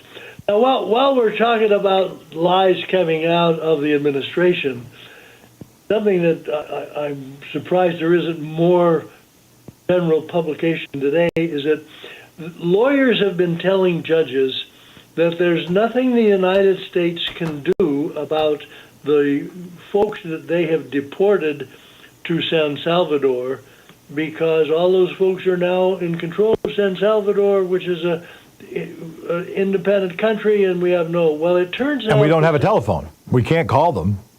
It turns out that San Salvador, months ago, sent a letter to the UN saying specifically that it was all up to the United States that what should be done with those folks, and which is going to put some lawyers in a very interesting position when the judges start asking them, did you know about this? They are going to have to say, oh, well, yes, Judge, I did, in which case they could be disbarred. Yeah, that's what I was going to ask. I mean, there's got to be some piece of the rule of law, some threads remaining from the rule of law need to be applied, yes? Yes, or those lawyers really didn't know, and they're going to have to say, Your Honor, I apologize, we really didn't know, which if I were a lawyer in that situation, I would resign, because I would not be willing to work for a client that gave me lies to submit to a court. No, we need to be keeping lists of people who do the right thing, and not an enemies list, but a heroes list of people who actually stand up. One of the challenges in America right now is there's insufficient reward for doing the right thing. There's insufficient reward for standing on principle, insufficient reward for having honor, insufficient reward for telling the truth, insufficient reward for it. There's all kinds of reward for doing the wrong thing if you're in cahoots with other powerful and wealthy people doing the wrong thing. Too little reward for doing the right thing. Pop, we got time for maybe one more story. Well, I would just like to mention Trump makes all this stuff. He and Musk and Doge are going to save all this money. Talk about a classic example of a huge waste of money was the raid on an empty park. Well, it wasn't a completely empty park. There was a Campfire Girls encampment in the MacArthur Park in Los Angeles, but they sent at least more than 23 federal agents, 90 or so National Guard members, Humvees, 17 Humvees, 4 other tactical vehicles, all into the park. A couple of ambulances too, wearing tactical weapons. As we can tell, there were not only no arrests, there was nobody there to arrest, just an intimidation exercise. And how much did that cost? Oh, come on. So there was nothing in Capone's vault. I'm shocked. Dad, it is time for a straw in the wind. And I will say, like a straw in the wind. I'm sorry it's not Barbara Streisand. And to Barbara, if you're listening, I love you and I apologize deeply. Go ahead, Dad. Straw in the wind. There are now 11 states, which was up from 3 just a couple of years ago, now 11 states in which there are more people over the age of 65 than there are people under the age of 18. Lots of implications from that one. Send me the list. I'd actually like to, genuinely, if you would, text it to me or email it to me. I would actually like to see the list. Thanks, Pop. You've been news with my dad. I have time to give you the list? Nope, that's the music. But you can send it to me. Okie doke. Love you, Dad. Too. Be well. I'll be right back here on Thom Hartmann Show, back with your calls, your phone calls, and your calls.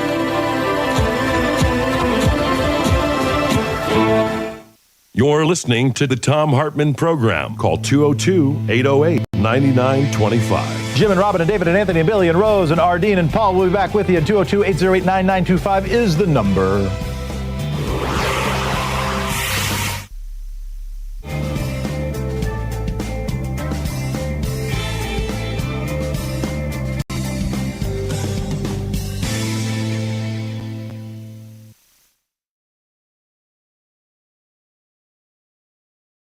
Thom Hartmann University Book Club. Today we're reading from America's Battle for Media Democracy, The Triumph of Corporate Libertarianism and the Future of Media Reform by Victor Pickard.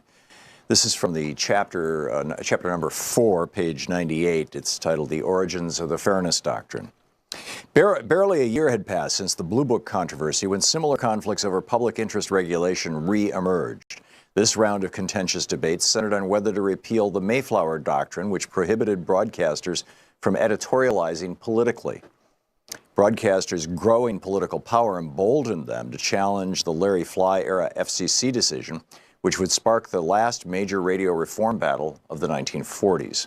Fearing a further commercialized, conservative-biased, corporate-dominated medium should broadcasters gain the right to editorialize, many progressives saw at stake, as one news article put it, the future of radio as an instrument of service to the people. Reformers marshaled considerable support from the still intact coalition from the Blue Book debates to rally for the Mayflower decision's preservation. Similar to those debates, broadcasters attacked the reformers' position with First Amendment rights arguments that aimed to delegitimize the FCC's regulatory power over broadcast programming. This episode involved a number of ironies. Most notably, the controversial rule that later became known as the Fairness Doctrine, which to this day is often invoked by progressives as the high watermark of enlightened media policy, actually came about as a kind of consolation prize for post-war liberals who had advocated stricter regulation. The following chapter recovers this forgotten history. In doing so, it lays bare a number of early tensions and contradictions that closed out a decade of contentious policy debates around normative understandings of media's democratic role. This history throws into sharp relief several significant parallels and connections to 21st century media challenges, particularly around the question of whether government has any affirmative regulatory authority over media. Toward the end of the 1940s, progressive forces were in disarray. The remains of the Popular Front, including many New Deal liberals, were largely disintegrated, especially after the Progressive Party's disastrous loss in the 1948 election. What had been a rising social democratic challenge was now widely seen as dangerously socialistic, even in its diminished state.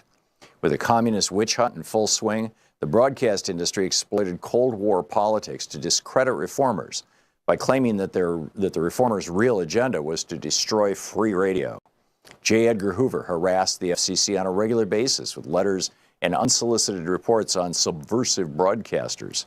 And the FCC's actions were aggressively scrutinized as Congress and the FBI put the commission on notice for a number of unofficial investigations. Writing to Larry Fly, this is the FCC commissioner, about the endless red baiting, Clifford Durr confided, "When I read of the present plans to protect the country against the dangerous thinking of us bureaucrats, I'm inclined to look back with nostalgia on the days when the commission stood more or less firmly against our friend J. Edgar."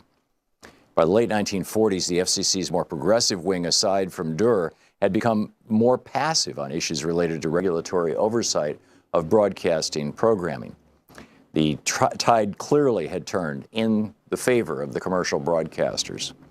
Rendering the landscape even less hospitable for media reform, the industry attacks against the FCC coincided with an increasingly right-wing tilt in D.C. politics. Even before the 1948 presidential election, liberals were in various states of retreat. FDR had died, the New Deal agenda lay in tatters, and Republicans were coming off a congressional sweep in the 1946 midterm elections. The Democrats would regain some ground electorally by taking back Congress in 48, but the ideological shift was more permanent.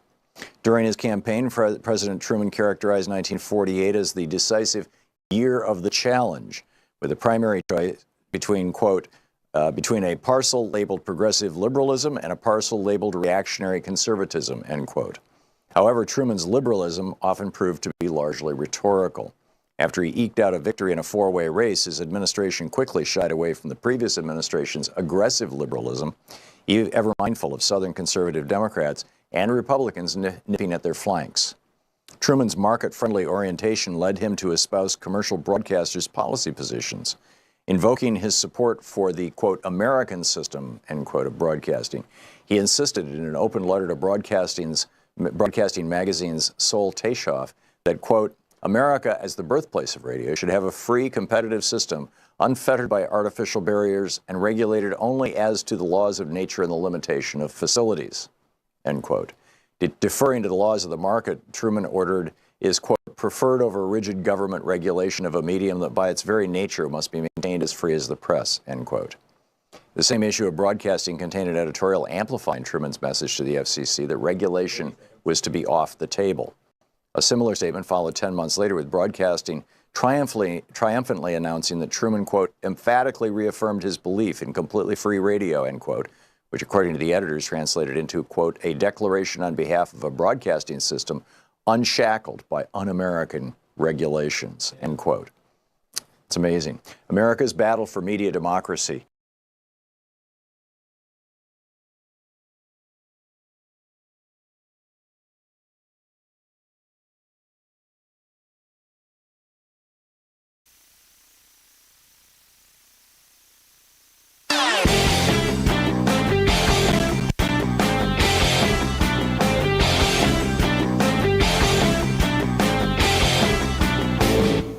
Our daily song is now available on Spotify, Apple Music, Amazon Music, YouTube Music, Pandora, Tidal, Deezer, iHeartRadio, and a whole bunch of other platforms. Just look for songs by Louise and Thom Hartmann. Check it out.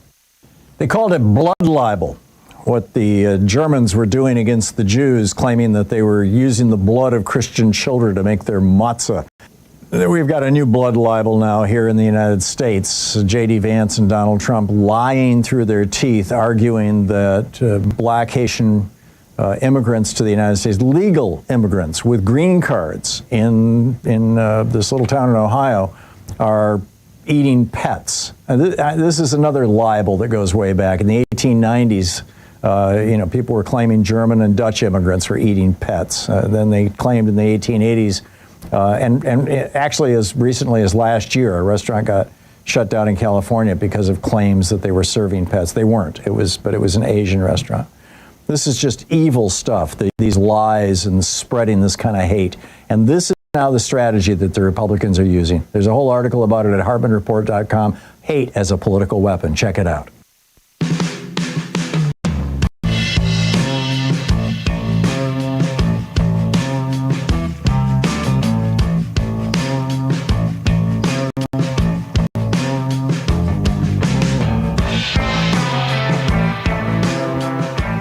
Let us go straight to your phone calls. Let's go to Ardeen, who wins the Most Patient Listener Award. Ardeen, you are on the air. Hi, how you doing? Good. Good. I'm calling about the global warming and all that. I grew up in California, and actually I'm actually in the state of Colorado now, basically because of smog, one of the reasons, and we had to get out of California many moons ago. 1989. But I actually have oxygen on me right now. And what the doctor told me is I grew up in smog. Yay. So I have an asthmatic condition based upon pollution. Yep. Toxins and pollution. And you're not the only one. Getting older and having oxygen. Yeah, I know, really. It's bad. And I remember the days when we weren't allowed to play outside. Yep. Yeah, when we were kids in California. Likewise. I lived in South Pasadena. Do you remember this? So I lived in South Pasadena as a kid, and I was born in Portland. Then we split up. I lived in Southern California, and on particularly smoggy days when we would swim, and I know it was because of this extra deep breath. After I got out of the pool, when I would take a breath, it would hurt. When I took two. It hurt. Do you remember that? It's like you took too deep a breath, and you'd want to take these shallow breaths because you took a deep breath, it would hurt. Did the same thing happen to you? It would hurt, yeah. It was the wildest thing. I remember that a lot. My husband talks about it. Yeah, keep going, Ardeen. Well, and also, I want to talk about, you say that the global warming, I'm very aware of it. I'm very aware that we make a lot of the problems. It's natural, too. There is nature involved in it. We make a lot of our own problems. And actually in Colorado right now, we have monsoons every day. And I actually think one of those monsoons, whenever it hits Pikes Peak, the Continental Divide, it comes over and it just unloads on us as far as rain. It's been always like that. And before they were nice, leisurely little showers. Now they're hailstorms. And we get the good hail here. We get the golf ball plus baseball size hail sometimes. It's been in the past. But I think a lot of these are heading towards Texas. That's what I was thinking. It's horrifying what's happened to the state of Texas. It's horrifying where we don't think it's a big deal. It is a big deal. Yeah. And another thing, when Trump talks about the wind turbines, I think I know the Air Force Academy. They had the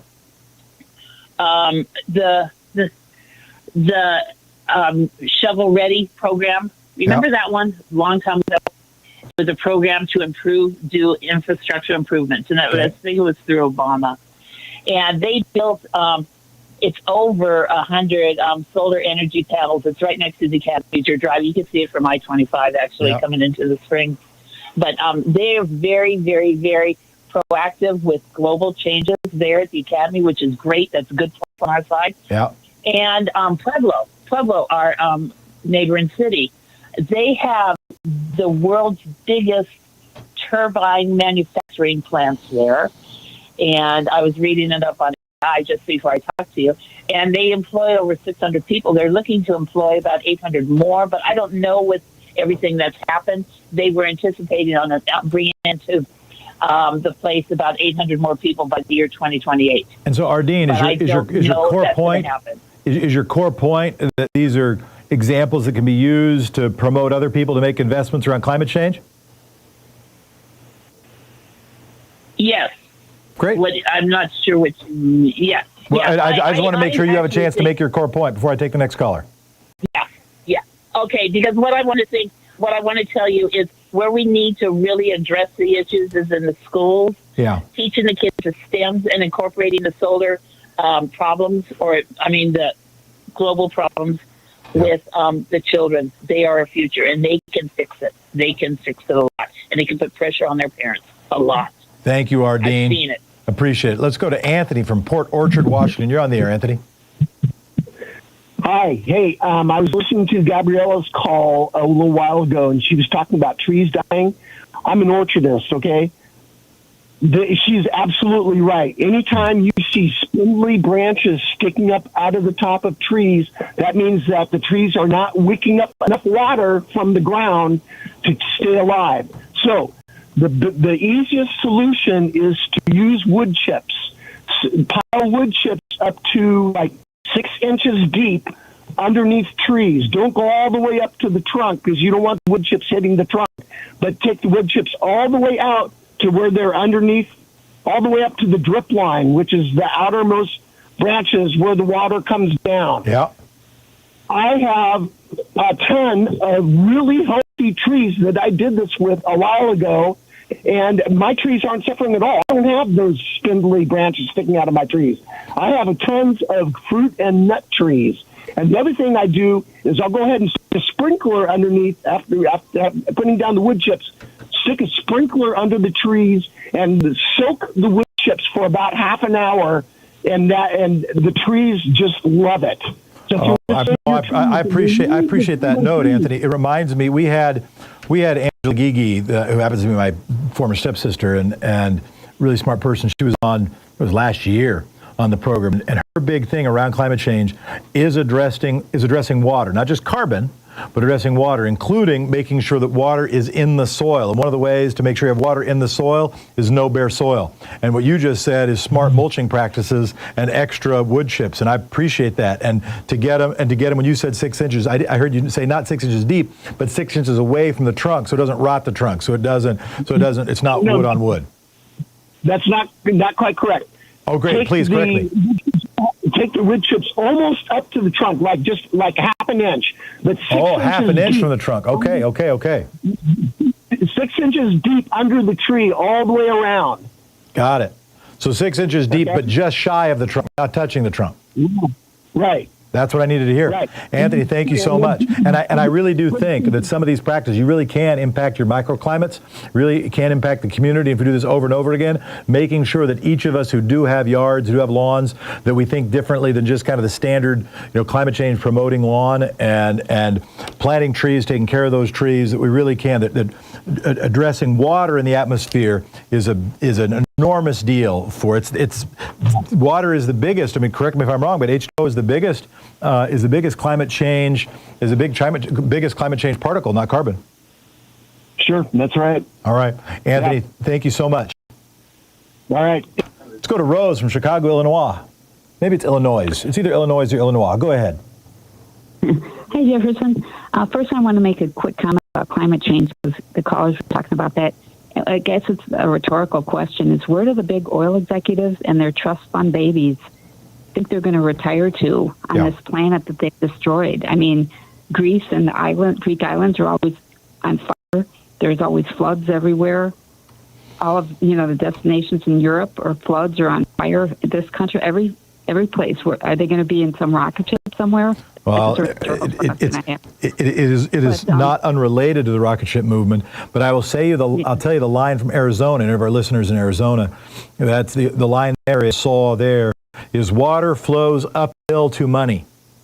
So in drought-stricken areas, the folks with the dough make sure that they buy water rights and they get access to those water rights. That ultimately, even climate change is an equality issue. I like to think, and I like to remember that in more enlightened self-interest, that we are each of us better off if all of us are better off. But you asked the question, what are they thinking? Too much what they are thinking is, well, at least it'll be okay in my gated community. At least it'll be okay in my rich house. At least it'll be okay in the bunker from nuclear or climate devastation, that I will be safe inside. And I like to think, no, let's work together to make it so we need fewer bunkers. That seems like a smarter move. But last word for you, Rose. That's true. On that same thing is that back in the old days, decades ago, you'd think, maybe they're going to retire to some remote desert island like Gilligan's Island and have servants and everything and their kids and everything, but those islands will be underwater. So anyway, what I called about, I just wanted to quickly mention about the whole mass deportations, specifically about Say the it quick, we're going to break. population. Okay, is that the bigger picture is they want to keep this country from becoming a majority-minority country. Sure. So all the stuff about the spectacle and the shiny object and the cruelty and stuff. Yeah. The picture is no majority-minority country. No, and they're able to find enough people to vote against their sort of economic class based on the idea that they at least have that in common. We'll be right back. You're listening to Thom Hartmann. Visit thomhartmann.com for audio and video archives. We'll be back with your calls, 202-808-9925.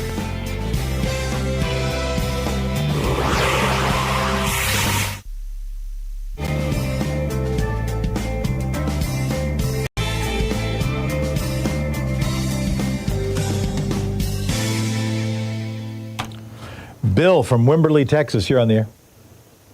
Hey Tom, how you doing?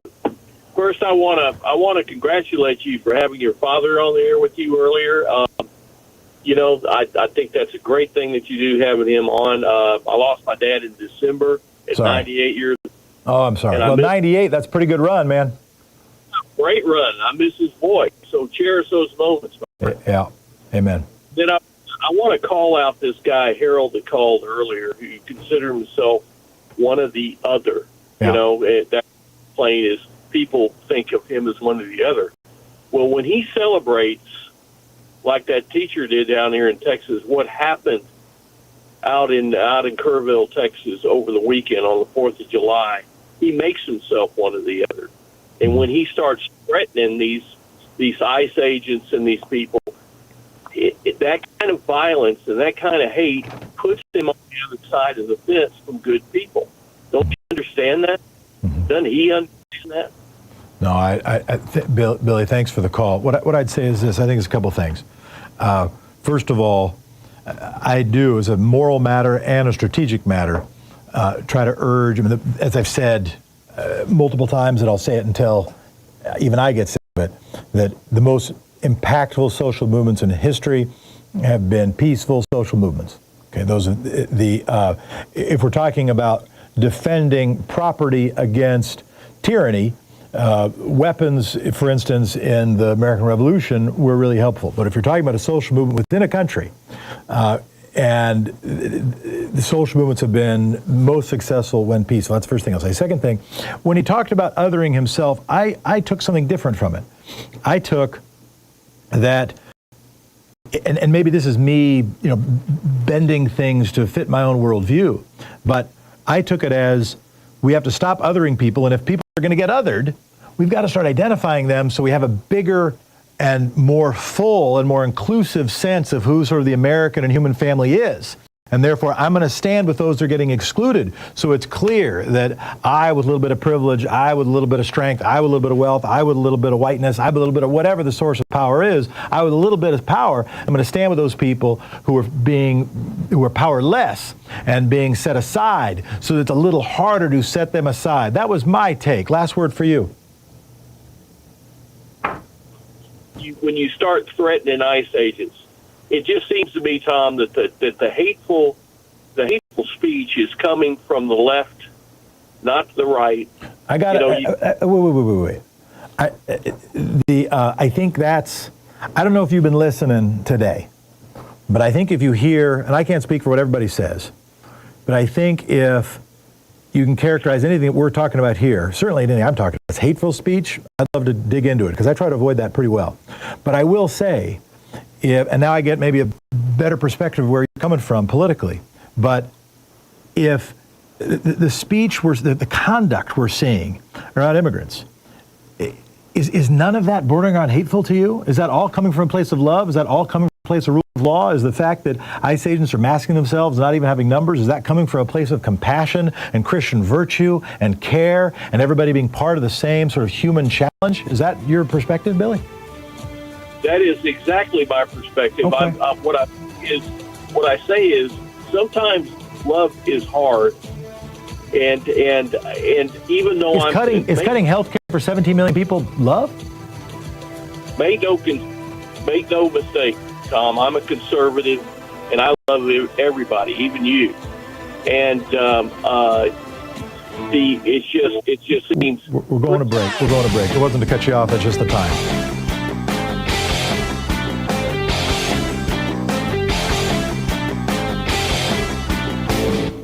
Share the Thom Hartmann Program with your friends. Our podcast, The Hartmann Report, is absolutely free and available wherever fine podcasts are available. And the entire 3-hour podcast is available over at thomhartmann.com. You know, Richard Nixon and Spiro Agnew both took cash bribes while they were in the White House. Since then, you know, the Supreme Court, or at least 5 Republicans on the Supreme Court, made it a lot easier for politicians to take bribes with their Citizens United decision, which basically legalized political bribery as long as it's done through campaigns or PACs or super PACs. But for some people, there's just never enough money, right? Donald Trump has been running small-time hustles to make money for decades, selling sneakers, Bibles, steaks, vodka, water. But now he's hit the big time. He's got these fungible tokens, right? These fungible crypto assets, which are basically just digital pictures of Donald Trump that say fight, fight, fight. And he has turned them into an $8 billion machine. His wife is in on this too, with his Trump coin. It's a new way that foreign powers and billionaires in the United States can just shovel money into Donald Trump's pocket. There's a whole article about it over at HartmannReport.com titled Presidential Payola, the Evolution of Political Bribery. Check it out.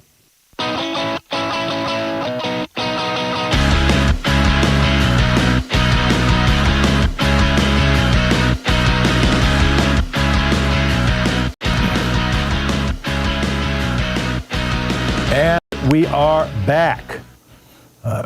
We are on with Billy. Billy, I want to make sure your last word could be heard. Somewhere we agreed, and Billy self-described conservative and doesn't want hateful speech. There's 2 things I think we can agree on, Billy, and that is that we should have our movements and our governance and how we interact rooted in love, and 2, that we should avoid hateful speech. Is there any place you think that the conservative movement right now is getting it wrong, or do you think it's 100% right up and down the street? No, I think we're getting it wrong in a few areas. What areas? I would like to see these papers, the Epstein files, be completely uncovered. Yeah. I don't care who's on the line for that. I have no compunction for people that, I have no pity for anybody who's involved there. Yeah. But I think 99 times out of 100, Tom, we're getting it right. We're getting it right on the border. We're getting it right on the Epstein stuff. Do you worry that Donald Trump is on that list? I do not. Okay. How come? If he is, he is. If he's not, he's not. But I wish they'd come out so we'd find out once and for all. And if he were on that list, what would be your reaction? My reaction would be that he should be shamed and prosecuted like all the rest of them. And if they don't release the client list, what do you think the conservative movement should do? What should voters like you do? Because they're not going to listen to me, but they might listen to you. We have no choice but to stay in the dark if they keep us in the dark. Yeah. But the overall good that the Republican Party is doing under Trump cannot be understated. And for you, you like when 17 million people are losing their health care, you like it, don't like it, or somewhere in between? I think that people that are on the public dole on Medicaid should work for their Medicare. Got it. And if we lose somewhere between 150 and 300 hospitals, what do you think then? Well, I think that, again, they need to pay. They need Just how it goes. Just how it goes, huh? Their means, Tom. Let me ask another question. Do you think climate change? Do you think climate change is real? Climate's been changing since there's been a climate. Do you think climate change is something that humans have impact on and should care about and have policy reflecting it? I don't believe that human beings have enough impact on the environment to make any difference. Do you think having a big middle class is important? I do. Good. We agree on that one. Do you believe that democracy itself is something worth fighting for? I believe that a federal republic is worth fighting for, yes. When you say the difference between a federal republic and a democracy, what's the most important difference to you? States' rights. Okay, states' rights. All right. So we at least roughly speaking agree on the importance of having a strong republic and a democracy, and having a middle class, and in having policy rooted in love and avoiding hateful speech. Here's what I would ask, and I've given you a little more time than I'd give most listeners, but it's because I have a favor to ask. And my favor is, hold your team accountable. Hold your team accountable around hateful speech. Hold your team accountable at having policy making that is rooted in love, not masqueraded with Christian messaging. What they're actually trying to do is take from the poor and give to the rich. What I'd ask is actually live the values that Christians purport to live. You don't have to agree with me on everything, but I would ask that you do work to make your team as good as it can be, not as effective as it can be, not as powerful as it can be. I hope you lose a lot of the time, but I do hope you'll be more virtuous. And I know that people like you will have more impact on it than people like me, and I do appreciate your time. Agreed, and we both love our dads. All right. You take care. Ron from, I think it's Berrien Springs. Go ahead. Yeah, I think that last guy's a Confederate Ku Klux Klan flag and American patriot. And I love my father, too, World War II veteran, self-made man. But you're talking about water, Jefferson. Yeah. On a recent New Yorker magazine article, Saudi Arabians have bought up land, I think it was in the southwest somewhere, and they're actually using their sophisticated drilling rigs, which go down further than anybody else's in the world, to pump up the last drops of aquifer water. And they're growing alfalfa, and the alfalfa is being shipped on special jets from the Middle Eastern potentates and oil magnate billionaires for their horses and camels and other critters. While, they're paying the same water bills as a person living in a ranch house in those desert drought-ridden areas. No. Like here in Michigan, in Upper Michigan, there's a Nestle plant that's been pumping out groundwater, aquifer water for years, and then selling it back to us, and they're paying the same price as if they're a municipal laundromat or something. So the legality of stealing American waters. And I want to, we're going to break, but I want to say, I don't want to call, and you didn't do this exactly, but I don't want to call somebody a KKK member because of a difference on water policy. I actually think water policy is a place where a lot of people can agree. Now, too many of the people who fund the Republican Party won't agree because they want to get free water paid for by the lack of water of future generations. But I think the vast majority of Americans understand the primacy of water resources and work together to save them and protect them, preserve them. You're listening to Thom Hartmann. In addition to bringing you the Thom Hartmann Program here on Free Speech TV and Video Media Online, we also have a whole set of ways you can interact with us and tools you can use to spread the word about the importance of democracy and the threats to it in our republic. First, there's your daily homework. Sue Nethercutt puts together a daily email newsletter that has a link to every story I discuss on the air, so you can find my sources and you can share them with your friends. It's free and you can sign up at thomhartmann.com. Second, I publish my daily take every day over at the hartmannreport.com website. That's also free if you want the daily 5 days a week rant in your inbox. No ads either. Third, we have the podcasts. There's the free 1-hour version of our daily show that's advertising supported. You can find that wherever you get your podcasts normally. And then there's also the podcast of the entire 3-hour show with no advertisements, and that's available by subscription over at thomhartmann.com. So check them all out at thomhartmann.com and hartmannreport.com.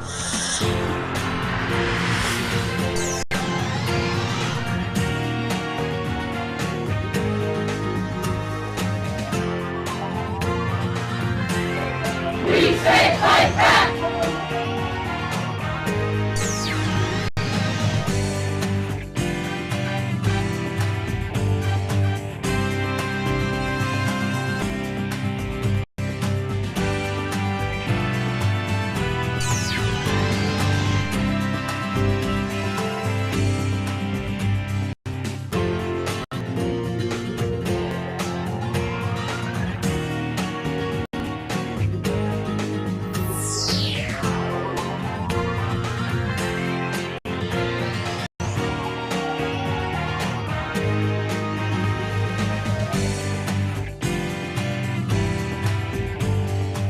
Guns for Hire, How the CIA and U.S. Army Recruit Mercenaries for White Rhodesia.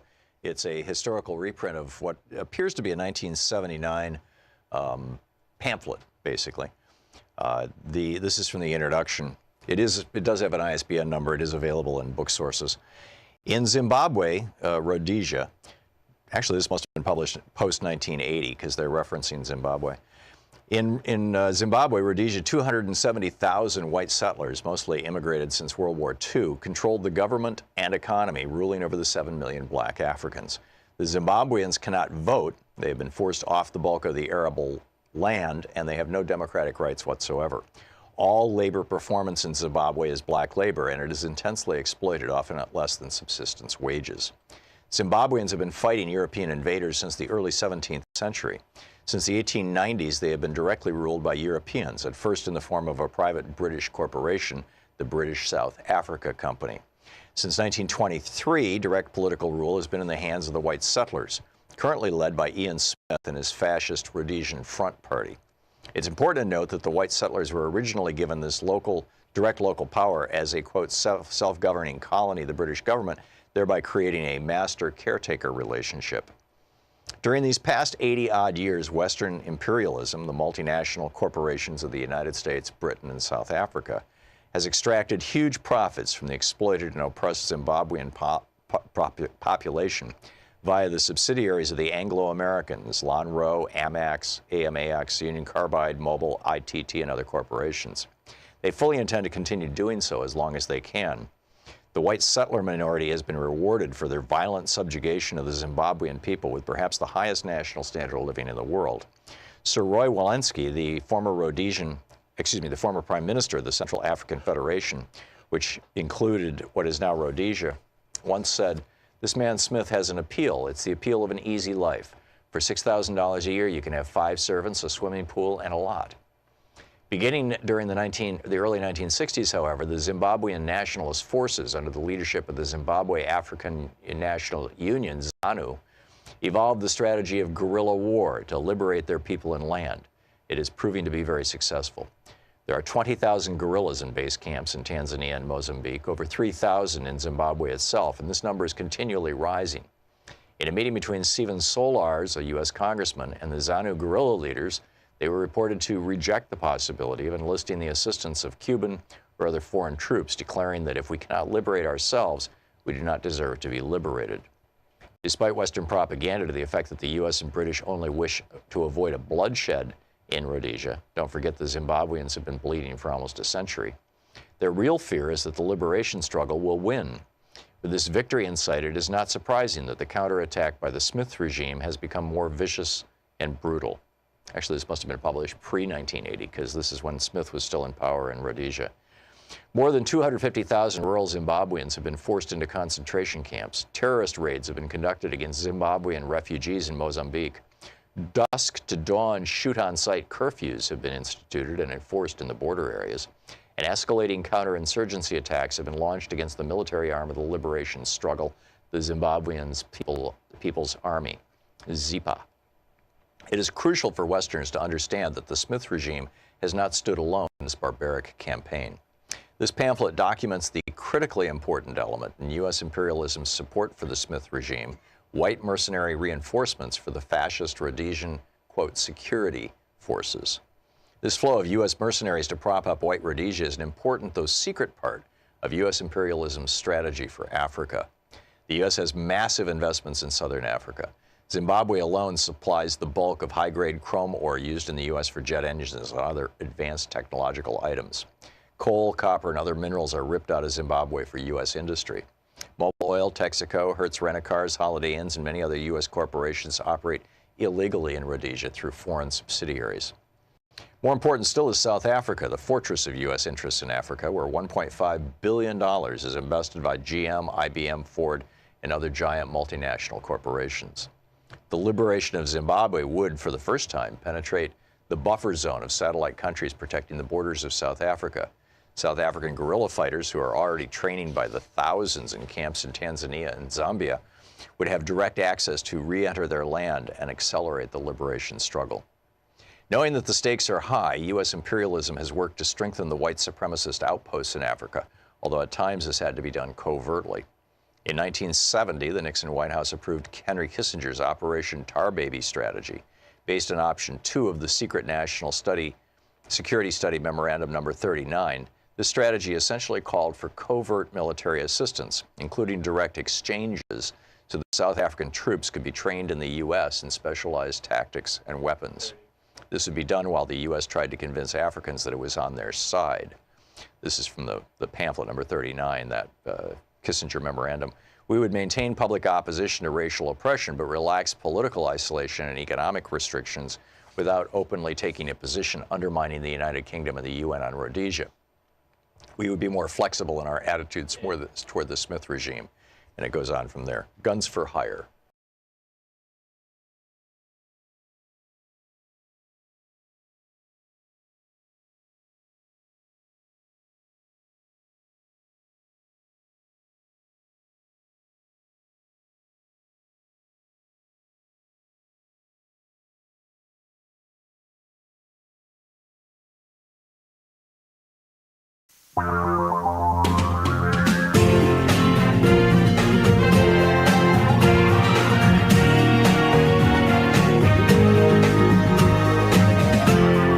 This is the Thom Hartmann Program.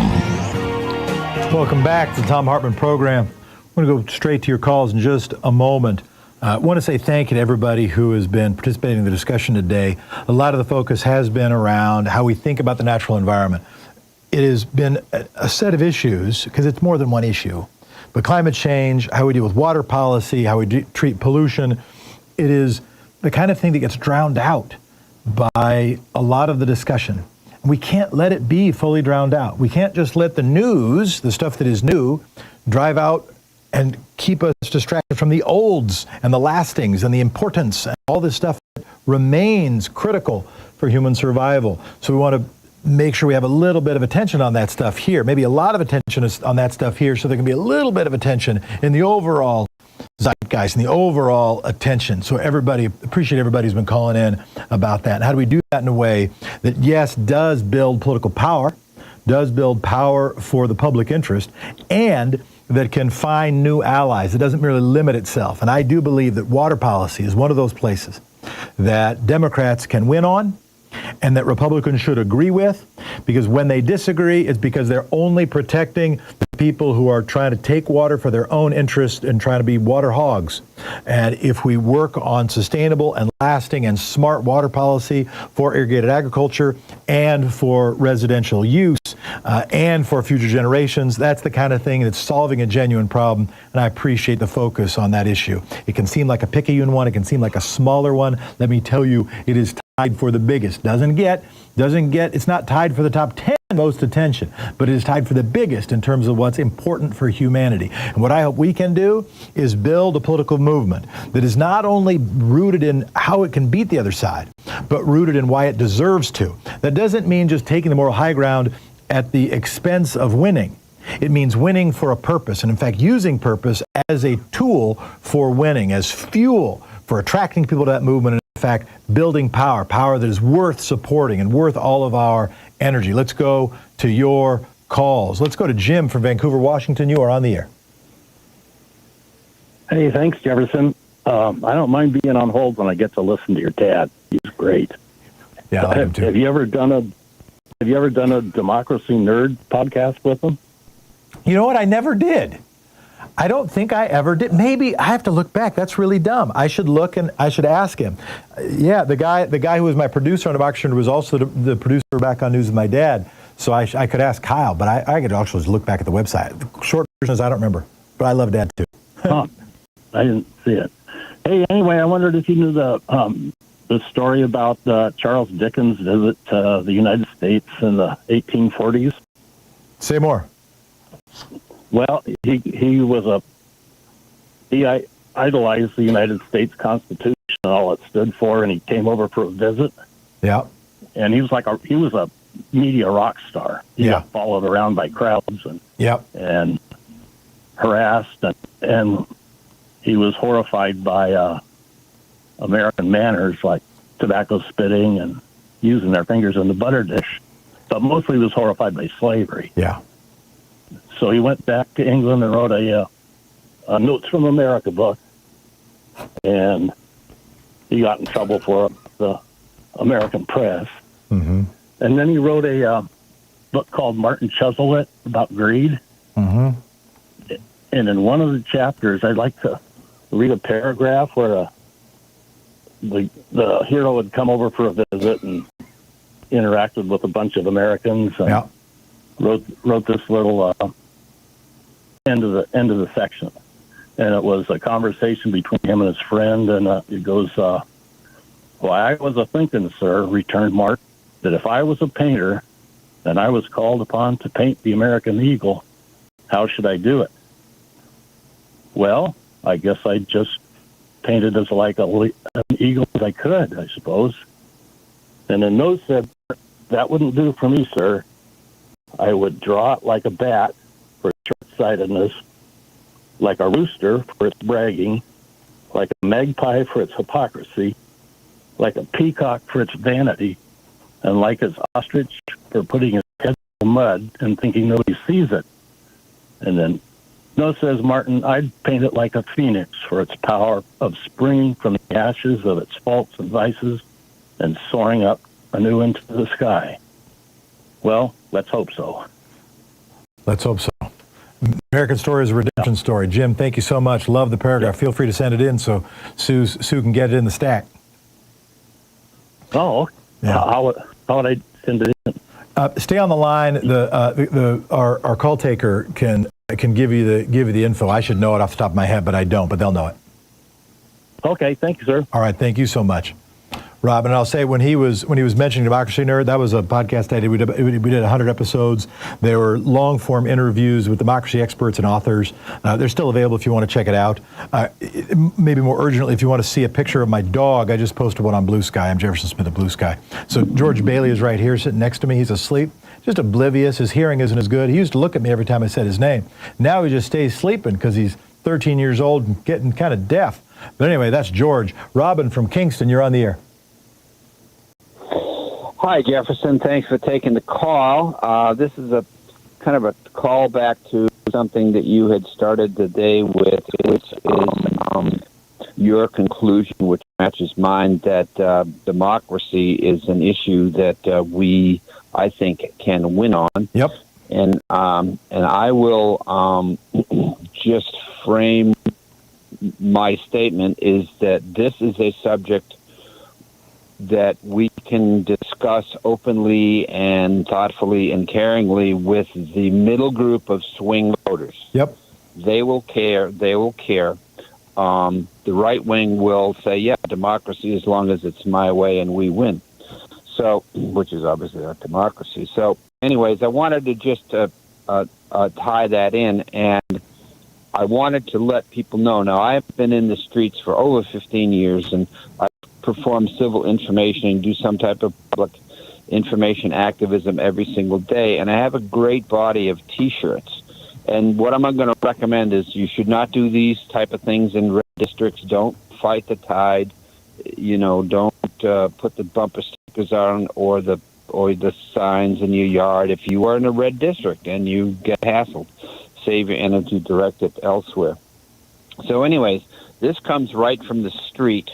And I have probably 25 to 30 different T-shirts with a variety of progressive messages on, which I suspect you would say, yep, you agree, yep, I agree. Anyways, the most responses that I have ever gotten in my 15 years is on a T-shirt that I now wear, which is "Democracy is not for sale." Love it. It is stunning. It is stunning, the uptick. It's 10-1 over every other thing. And I have a lot of positive T-shirts and whatever. So if you are out there, you want to be involved in public activism, you want to put on create a T-shirt, yeah, it'll cost you some bucks.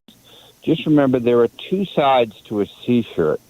And I have found that I get probably more responses from the back the message on the back of the T-shirt than the front, because the front of the T-shirt usually requires or ends up with an uncomfortable eye contact. From the back, people just don't have that. They can read it without having anybody noticing they're reading it. So these are some practical tips. These are practical tips. No, I like it, and I love the democracy is not for sale message, and the idea of putting the response, the sort of longer thing on the back of the T-shirt. I even think that's a good allegory for communications. That if we are up front, if our very first, I do have more to say. We're going to break. Say it quick. How about after break? You negotiate a hard bargain. What I'll say about this is my favorite move for rural areas is two stickers on your truck or car. Democracy, just democracy, and an American flag. Democracy and an American flag. It works well. This is the Thom Hartmann Program.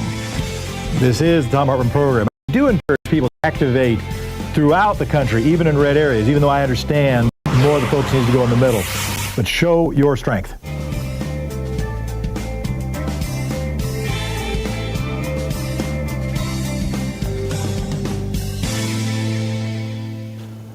Robin, finish your point. Regarding being cautious in red areas, I'm saying that for, again, lessons I've learned from the street. Sure. It's about safety, Jeff. Yep. It's just simple as that.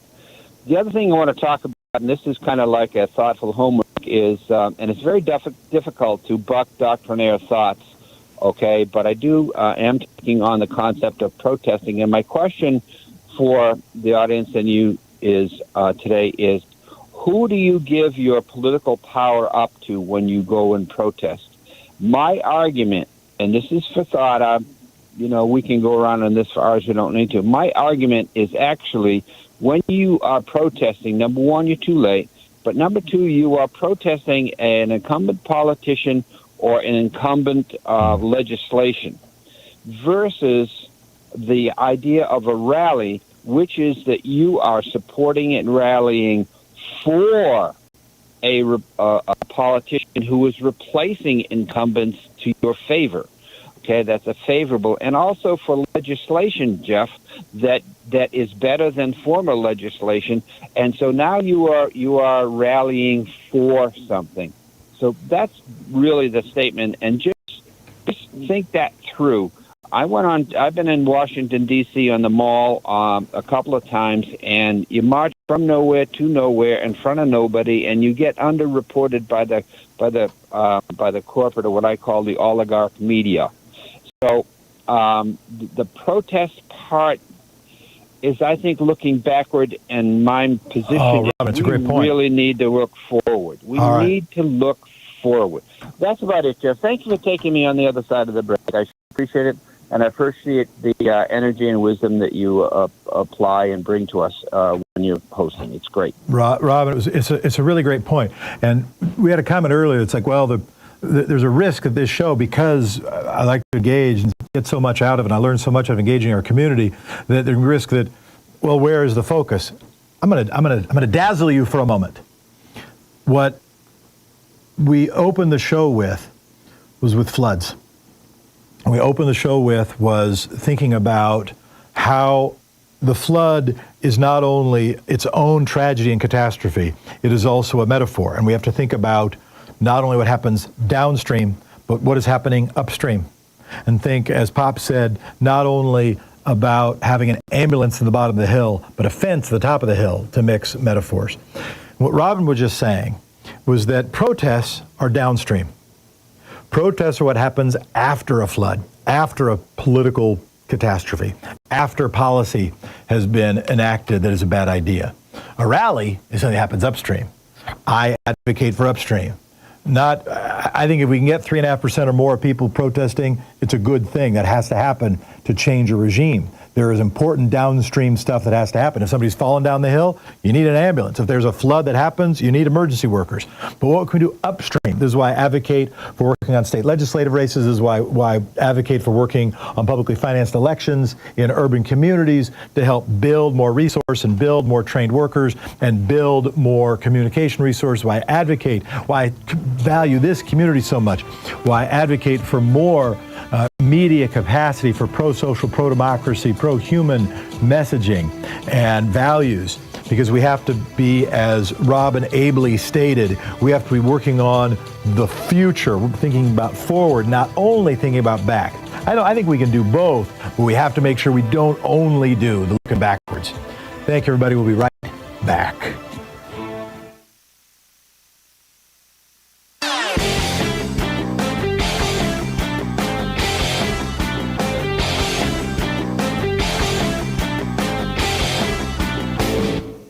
Change starts with you. You can be calling your Democratic or Republican representatives to let them know what you think by calling 202-224-3121. It's the Capitol switchboard. It'll get you right through to them. Donald Trump lost, voter suppression won in 2024. That's the headline over at HartmannReport.com, and just a brilliant article written by Greg Palast exclusively for the Hartmann Report. He writes, Trump lost. That is, if all legal voters were allowed to vote, if all legal ballots were counted, Trump would have lost the states of Wisconsin, Michigan, Pennsylvania, and Georgia. Vice President Kamala Harris would have won the presidency with 286 electoral votes. And if not for the mass purge of voters of color, if not for the mass disqualification of provisional and mail-in ballots, if not for the new mass vigilante challenges in swing states, Harris would have gained at least another 3.5 million votes, topping Trump's popular vote tally by 1.2 million. Greg brings us the numbers. He lays it out. You can read it over at HartmannReport.com, absolutely free. It's titled Trump Lost, Vote Suppression Won at HartmannReport.com. Check it out.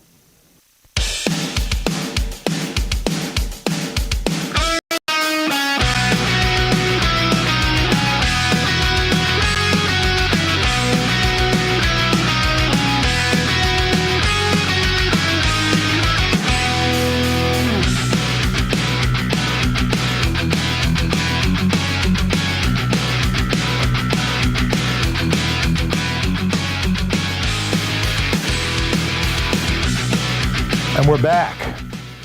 Let's go to David from North Miami Beach, Florida. David, you're there. And I know North Miami Beach is in a very different place. We've discussed it before. It's wonderful to hear your voice. Yes, good to hear your voice again, sir. And if we had some violence here recently.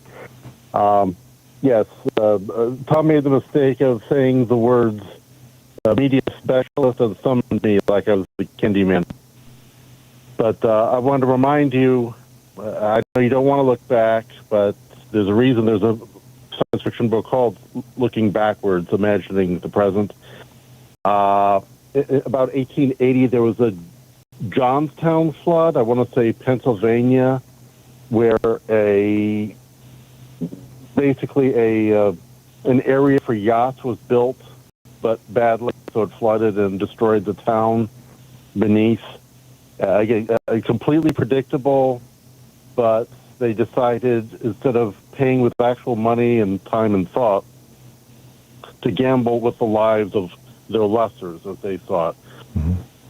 And sometimes even the news on who's responsible can flip around. About the time Lafayette returned to visit Jefferson in 1824, there was the Ursuline convent fire that at first, oh, how terrible, this school convent has been burned down. But then it turned around. Why do we have these Catholics? I think they were still Italians back then in the Boston area. And so unfortunately, the obvious victims then become, their own personal responsibility. And I say this as the expert on the zeroth law of robotics to protect humanity. All right. Do you understand my concerns? I hear it loud and clear, David, and thank you very much. Thank you. All right. Let's go to Cheryl from Snohomish, Washington. Cheryl, you're on the air. Hi, Jeff. I just wanted to reinforce how you demonstrated, modeled how to speak with conservatives. You started off with just the basic negotiation of finding common ground, and then planting seeds of things you knew they would have opposite opinion, but you just wanted a yes or no. Just start them thinking about it. Bravo. Oh, thank you very much. I think you're kind of softball question, but I wanted to just have you think about a few more. Like, what do you think about deporting legal immigrants? Just a simple yes or no. That's a good one. What do you think about women having the right to control their own body?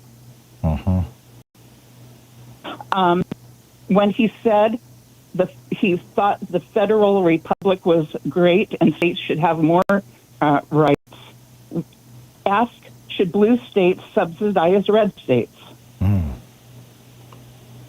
I'm writing these down. And do they think oil companies should be subsidized? What about Citizens United? Do they support it?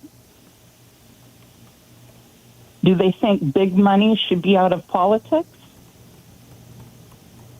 So it's finding those common areas, and you did that really well, but also just planting the seeds of, different things they may not think about, because we all get stuck in our own zone sometimes. I appreciate it, Cheryl, and I loved those questions. So that was all I had to say, and keep up the good work, and I hope more conservatives call in so we have to have discussions with them. Anyway, and my last thing is, why haven't the Dems moved on shadow government? And then I'm off the air. Thank you so much. I really enjoy listening to you. Oh, Cheryl, thank you so much. So nice to have your kind call. Let's go to Kitty from Delray Beach, Florida. Go ahead, Kitty. Hi. So I have friends all over the spectrum. I don't care. I will be friends with the staunchest Republican or the farthest liberal you can, because I won't let people's politics get in the way of my friendships, because in my own family I have Republicans and Democrats. So having said that, I talk to a lot of Republicans all the time, and I always try to find the things we agree upon. And when I was listening to you, your tactic kind of reminds me a little. It's not that I even have a tactic, but you remind me a little bit of myself when I speak. There's one thing I wanted to say, though, about the topic of water, global warming, and all of that. I think that the topic of global warming has been politicized. But if you talk about pollution, a lot of people agree with you. They don't want to pollute the water. They don't want to pollute the soil. They don't want to pollute the air. And global warming is a byproduct. So if you ask any Republican, do you think our water should be clean? Yeah. You think our air should be smogged up? No. They all agree on those things. Leave the political hot buttons away on the side. You're listening to the Thom Hartmann Program. Call 202-808-9925.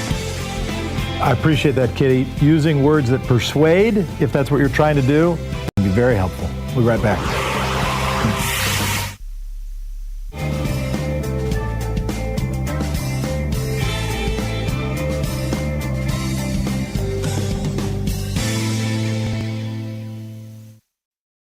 Our book today in the Thom Hartmann Book Club is Stokely, A Life by Peniel E. Joseph. This is from the preface. Stokely Carmichael is a troubling icon of America's civil rights years. His Black Power call became a national Rorschach test. Whereas many blacks viewed it as righteous, many whites saw violent foreboding. Newspapers brooded over Carmichael's words, quickly forming a consensus that judged the slogan to be at best intemperate and at worst a blatant call for anti-white violence and reverse racism. In 1966, Black Power reverberated around the world, galvanizing blacks, outraging whites, and inspiring a cross-section of ethnic and racial minorities. In 1969, Carmichael left the United States for Conakry, Guinea, where he reinvented himself as a roving Pan-Africanist organizer and professional revolutionary. For the next 30 years, he remained an energetic dissident, a throwback to the heady years of the 1960s. Carmichael turned the quest for black political power into his life's work. His faith in a style of politics many considered anachronistic came out of the same tenacity and stubbornness that once made him one of the most effective and controversial activists of his generation. These same qualities, however, limited Carmichael's efforts as a Pan-Africanist political mobilizer. Before leaving America, Stokely resigned as Black Power's glamorous enfant terrible. Telegenic, brash, equal parts angry and gregarious. Whether dressed in three-piece suits, leather jackets, sharecroppers' overhauls, or African dashikis, Carmichael became to represent the era's multifaceted identity. A hipster hero whose easy grace allowed him to consort effortlessly with both the dignified and the damned. The name Stokely Carmichael first came into my consciousness when I was a young boy coming of age in New York City. As the proud son of a Haitian mother who belonged to local 1199 Hospital Workers Union, part of SEIU, I grew up hearing stories of how civil rights activists, Black Power revolutionaries, Pan-Africanist freedom fighters, and trade unionists helped to shape a new world in America and beyond. By the time I was in elementary school, I was on my first picket line, accompanying my mother in support of an 1199 strike. Both Malcolm X and Martin Luther King supported 1199 during the 1960s. Stokely Carmichael's political importance came into sharper focus when I was in junior high after the premiere of the landmark PBS documentary series Eyes on the Prize, which featured the 24-year-old Carmichael's fiery Black Power speech and rightly characterized Stokely as his generation's heir to Malcolm X. Over the course of a decade of research on Carmichael, I would come to understand him as that and much more. Carmichael's youth, casual dress, and charisma made him an easily identifiable hero, one whose quick smile and passionate speeches left an indelible impression. An adopted son of the South by way of Trinidad, the Bronx, and Harlem, Stokely adapted to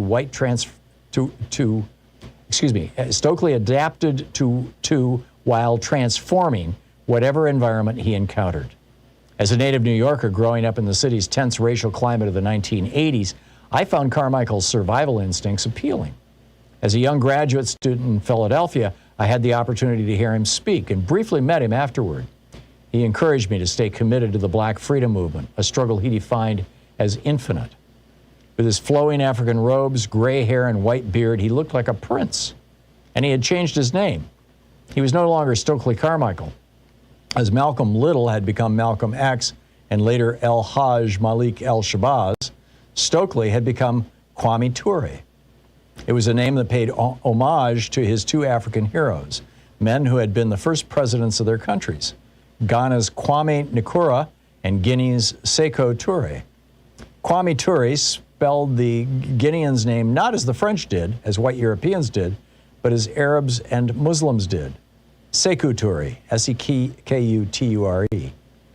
As a college student, Carmichael helped transform America by organizing sit-ins, demonstrations, and voter registrations during the Civil Rights Movement's heroic years, a period that roughly encompasses the decade between the 1954 Brown v. Board Supreme Court decision, desegregation decision, and the 1965 Voting Rights Act, and has become enshrined in public memory through national holidays, films, commemorations, and monuments.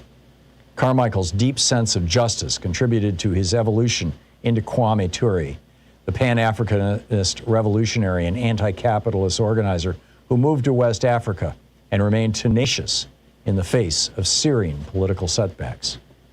Carmichael ultimately judged America incapable of creating the free and just world he had struggled for as a young man. But despite living in Africa for the final 30 years of his life, Carmichael's legendary stature as a Black Power activist lingered even if many ignored his lasting contributions to civil rights struggles that included a bruising quest for the vote in the Deep South. Although today largely forgotten, Stokely Carmichael remains one of the protean figures of the 20th century, a revolutionary who passionately believed in self-defense and armed rebellion, even as he revered nonviolence. The book Stokely, A Life, by Peniel L. Joseph.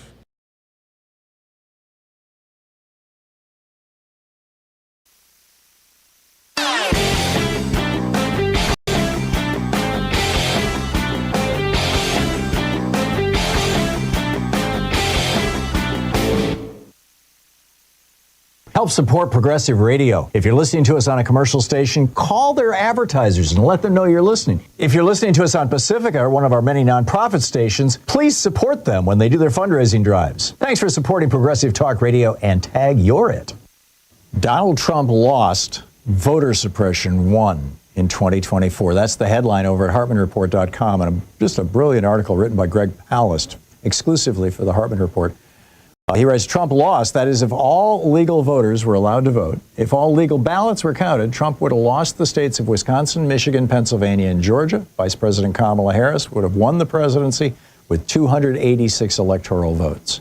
And if not for the mass purge of voters of color, if not for the mass disqualification of provisional and mail-in ballots, if not for the new mass vigilante challenges in swing states, Harris would have gained at least another 3.5 million votes, topping Trump's popular vote tally by 1.2 million.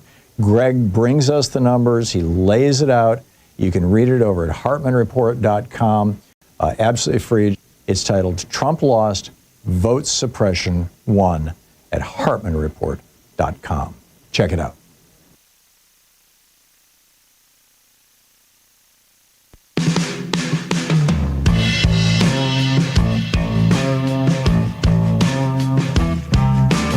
I don't know why Mando talks like that.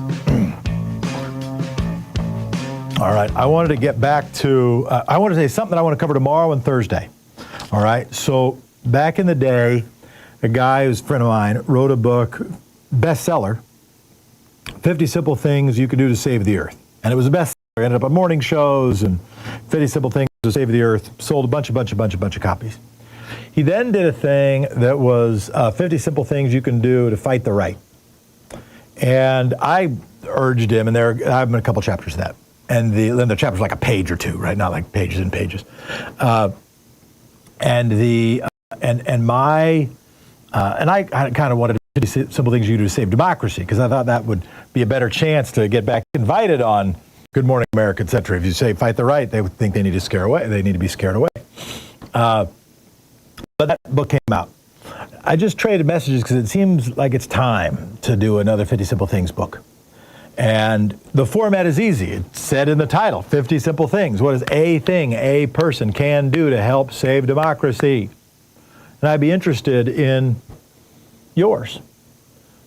I'll open the show with that tomorrow, but I want you thinking about it a little bit to share those. I got callers right now on the topics today, which include climate change, include the floods, include democracy itself, which is a good teaser for tomorrow and Thursday, and have been the news stories on Tuesday, Newsday, but I wanted to put a plug in for that. Also got in on, posted on Blue Sky, the 11 states that now have people over the age of 65 outnumbering the people who was under age 18. I think those were the number lines.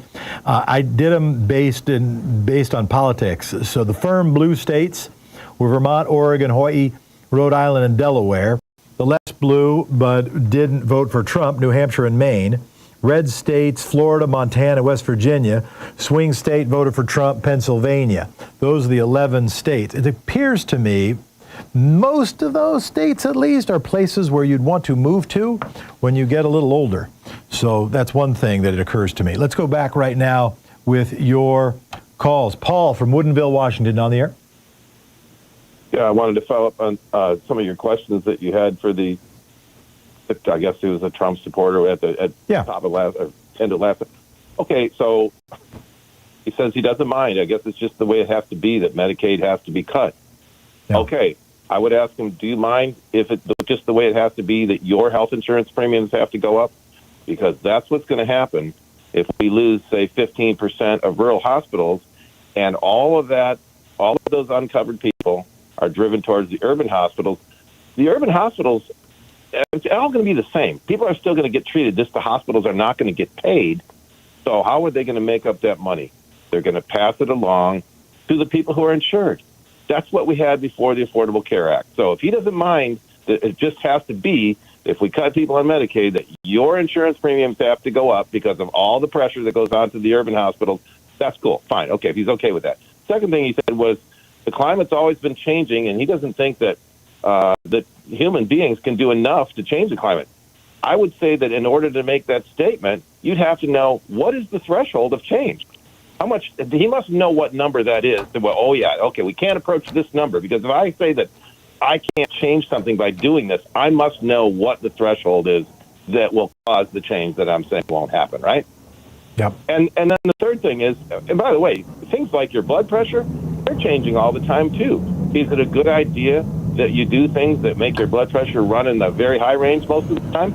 No, it's not. But those are things that you can do. And the last thing, he says, of a Federalist Republic, the most important thing was states' rights. Well, then he must be absolutely furious that Donald Trump has sent federal troops to California without the permission of the governor of California, which is a violation of the Posse Comitatus Act. So those are the things I'd ask him. No, the states' rights thing is interesting, and I think it is an angle. That states' rights was an argument that was particularly popular when the right-wing movement wanted to protect slavery and wanted to protect Jim Crow. Now that they're more in control of the federal government, they don't, not all, not the message on states' rights hasn't gone out quite as vigorously. But Paul, thank you so much for your thoughts. Yeah. Appreciate you. Let's go to George from Cripple Creek, Virginia, win the Most Patient Listener Award. Go ahead. Hey, Jeff, I was wondering if you were to hear this. President Trump has supposedly agreed to tell Ukraine 10 Patriot anti-missile ballistic systems, right, which would be significant. And I think each battery contains 8 missiles, so that would be 80 of them. And, supposedly going to set up joint production of Patriots in Ukraine, but that would take years. So if he goes through with the sale, that would be a significant increase in Ukraine's anti-ballistic missile defense systems. And we have the reason for cutting off Patriots to Ukraine since we had supplied so many to Israel during the war with Iran, and that led to a shortage. And he wanted to keep them in reserve in case we get into a tussle with China over Taiwan. Mm-hmm. George, did I lose you? No.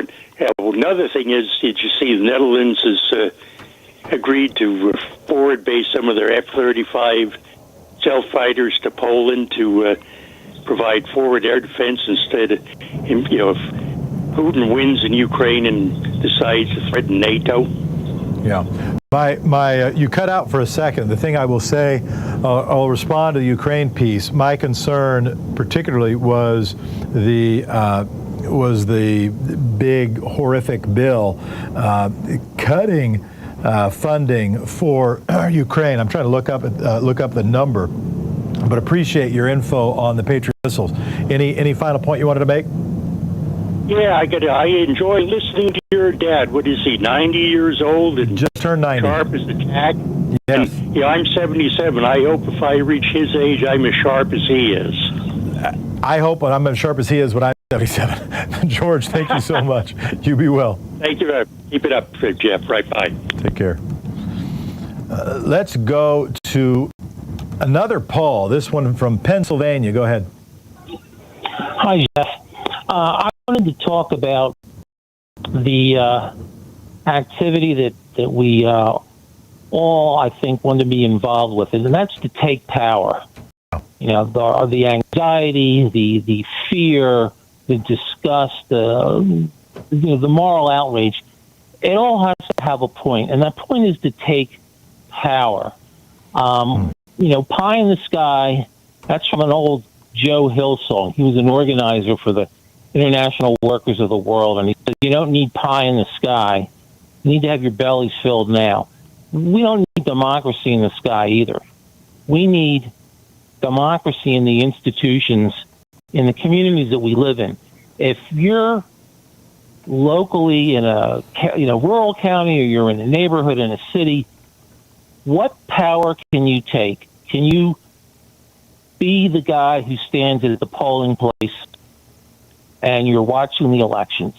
Okay, you're watching how it goes. Are you the guy who can run for the school district board? And maybe you can. Maybe you're like me. You're old, you're tired, you're worn out. But you know what? You can platoon with a slate of people who are running. And you can go to them and say, I want to work on your campaign as far as I can. You need to take power. you need to look at the institutions that have the power, that make the decisions over people's lives, and you need to take them over. Your next door neighbor, he could have a 4-story tall flagpole with a Trump flag on it. Who cares? You know, doesn't mean anything. But if that guy and 5 or 6 of his buddies are all on the school board and they're running the school district into the ground, that's power. So what every activity that you're involved with, you need to ask a question. Am I taking power or not? Now, some people, like I said, you could be old, you could be sick, you could be broke, but that's fine. You know, everybody can't become, you know, Mahatma Gandhi or, you know, Harriet Tubman. But look around. Where is the power? How can you take it? What can you do? We don't need democracy in the sky like we don't need pie in the sky. We need power to control our lives. Paul, it's a brilliant call. It's a brilliant call. We need power not for its own sake. We need to be comfortable with the idea and look around for chances to get it and wield it benevolently. Paul, thanks so much. You're listening to Thom Hartmann. Visit ThomHartmann.com for audio and video archives. Paul's call was brilliant. I learned so much, and I so value the smartest radio audience in Christendom. Appreciate you.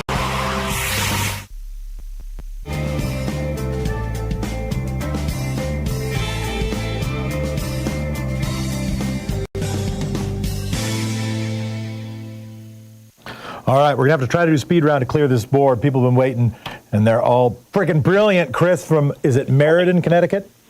Brilliant call.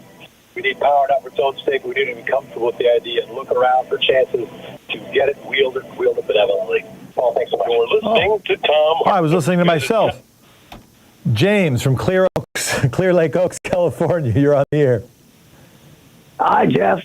I wonder if you have or have access to the information of how much of these tax breaks in the big brutal bill go to people in different economic status, such as the top 1%, top 1%, top 10%, and bottom 30 to 90%. I don't have the data off top of my head, but I bet you we can get it before I have to depart on Thursday. And I know that your and my strong guess will be closely right, that the vast bulk of benefits won't go to middle class or poor people. Yeah, right. I mean, that's what everybody's saying on the news, but they don't get that precise percentages or dollar amount. Here's what it says with a quick search, that more than 60% would go to the top 20% of households. The wealthiest 1% would see a large benefit. Some analyses indicating they could receive over 80% of the benefits of certain aspects of the bill. So I need to get more chapter and verse to be more confident with it. There's a CNBC article that folks can take a look at. Maybe I can put out that on Blue Sky. But go ahead, James. Final thought for you, if you have one. Well, I'd like to know, in addition to percentages, what the actual dollar figure is, and do these numbers account for other things in the bill, such as depreciation and other giveaways? Sure. No, it's important. It's important stuff. And I appreciate the call. I want to jump to, in the spirit of speed round, Jordan from Madison. Go ahead, Jordan.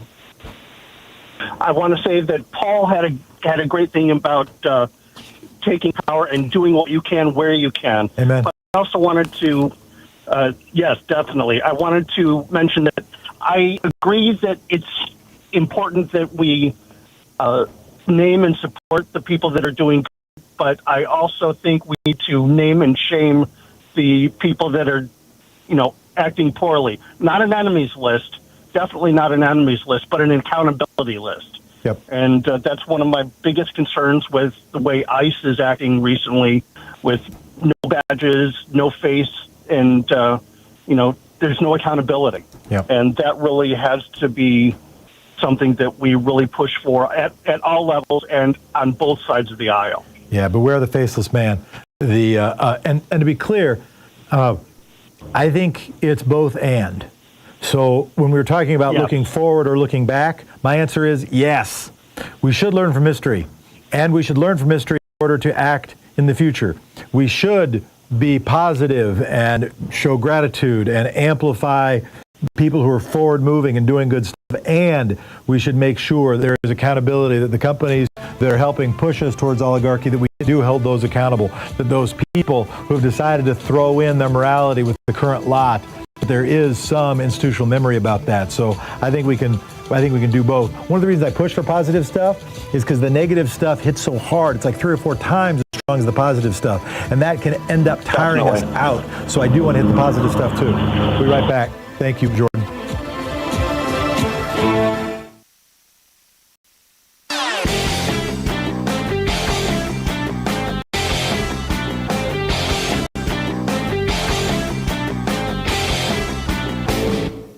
Our daily song is now available on Spotify, Apple Music, Amazon Music, YouTube Music, Pandora, Tidal, Deezer, iHeartRadio, and a whole bunch of other platforms by Louise and Thom Hartmann. Check it out.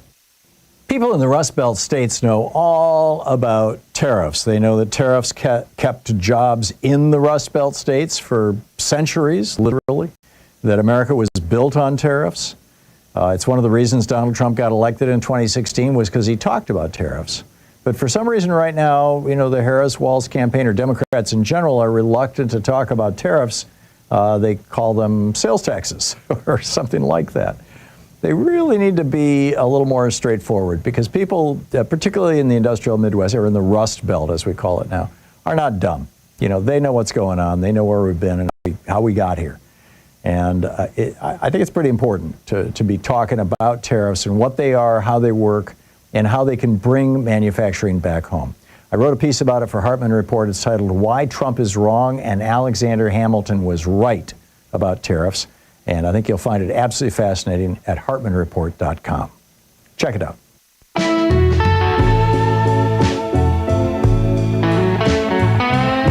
Oh, and supports the people who support the show.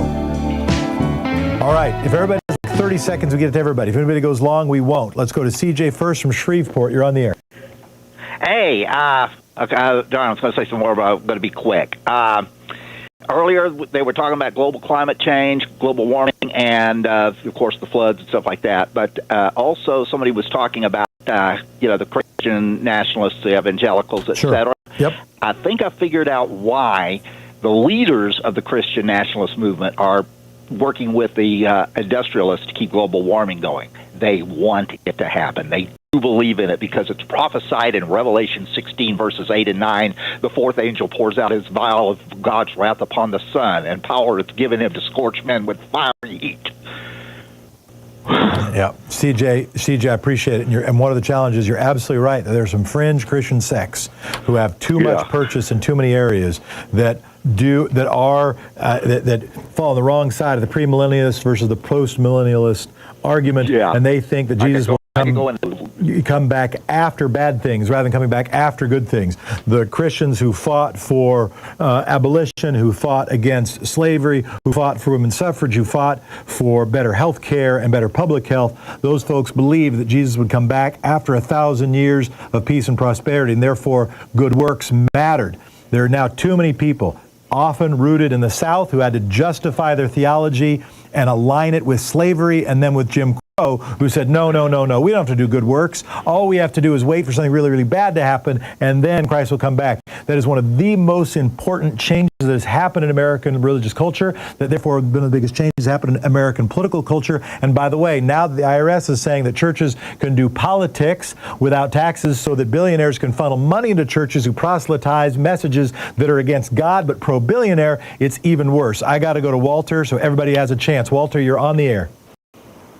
Hey, thanks, Jefferson. Hey, I just wanted to quickly say, it's really sad what happened down there in Texas, but I really wish they had a weather alert radio like the Midland 120 or the WR 120, because if they had one, they probably would have got a signal and they would have been able to get out much quicker.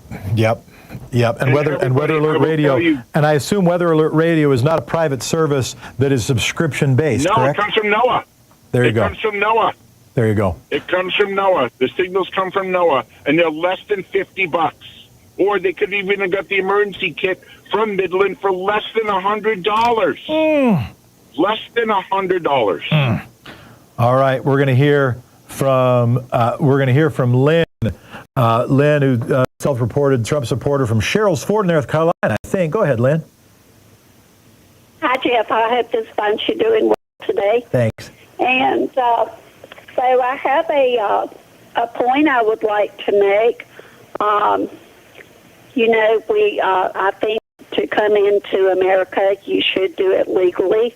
There's a lot of good people that's here that have done it legally for the last, who knows how many years. But just the 4th of July, there was a lot of them that finally was getting their citizenship, which was a big celebration for those people.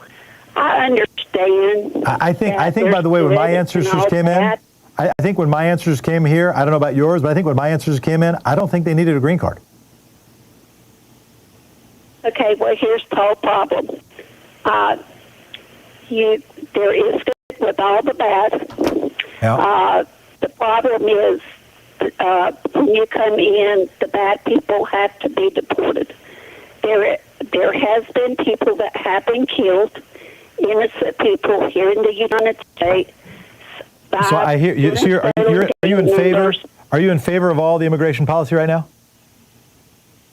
Not in all of it. What are some of your concerns? Like I said, I think there's people that's been here illegally for 20 years. I'm saying Trump's crackdown on immigration. You think it's all good? Here's my whole problem, Jeff. Just give me a second here. The show's about to end. I need you to finish your point real quick. When it comes to ICE and them covering your face, if you had a job that put your family in jeopardy, you would do the same thing. There are teachers throughout the country. Family in jeopardy. Lynn, all right, Lynn. So I hear that you think it's good. So you think it's good that they're hiding their face, and doesn't concern you at all. There are police officers who put their lives at risk every day. There are members of the military who put their lives at risk every day. There are teachers who put their lives at risk every day, given the stupid gun laws in this country. There are people who put their lives at risk all over the place, firefighters, etc., and they show their faces. Lynn from Mobile, Alabama, call in tomorrow. I want to say thanks to everybody for listening. You're the coalition of benevolently irrational, the good people doing good things for no good reason. And with you, democracy is possible. You are priceless. Definition of priceless, worth a lot, not for sale. We'll be tomorrow. We'll be with you tomorrow. What are 50 simple things we can do to save democracy? Let's start building a list. Maybe we can do a book. Thanks, everybody. See you tomorrow.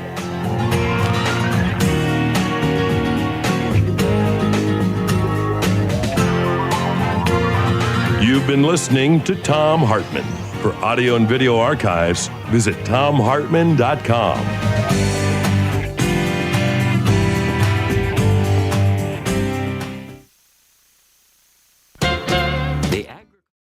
In addition to bringing you the Thom Hartmann Program here on Free Speech TV and Video Media Online, we also have a whole set of ways you can interact with us and tools you can use to spread the word about the importance of democracy and the threats to it in our republic.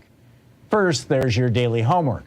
Sue Nethercutt puts together a daily email newsletter that has a link to every story I discuss on the air, so you can find my sources and you can share them with your friends. It's free, and you can sign up at thomhartmann.com. Second, I publish my daily take every day over at the hartmannreport.com website. That's also free if you want the daily 5 days a week rant in your inbox. No ads either. Third, we have the podcasts. There's the free 1-hour version of our daily show that's advertising supported. You can find that wherever you get your podcasts normally. And then there's also the podcast of the entire 3-hour show with no advertisements, and that's available by subscription over at thomhartmann.com. So check them all out at thomhartmann.com and hartmannreport.com.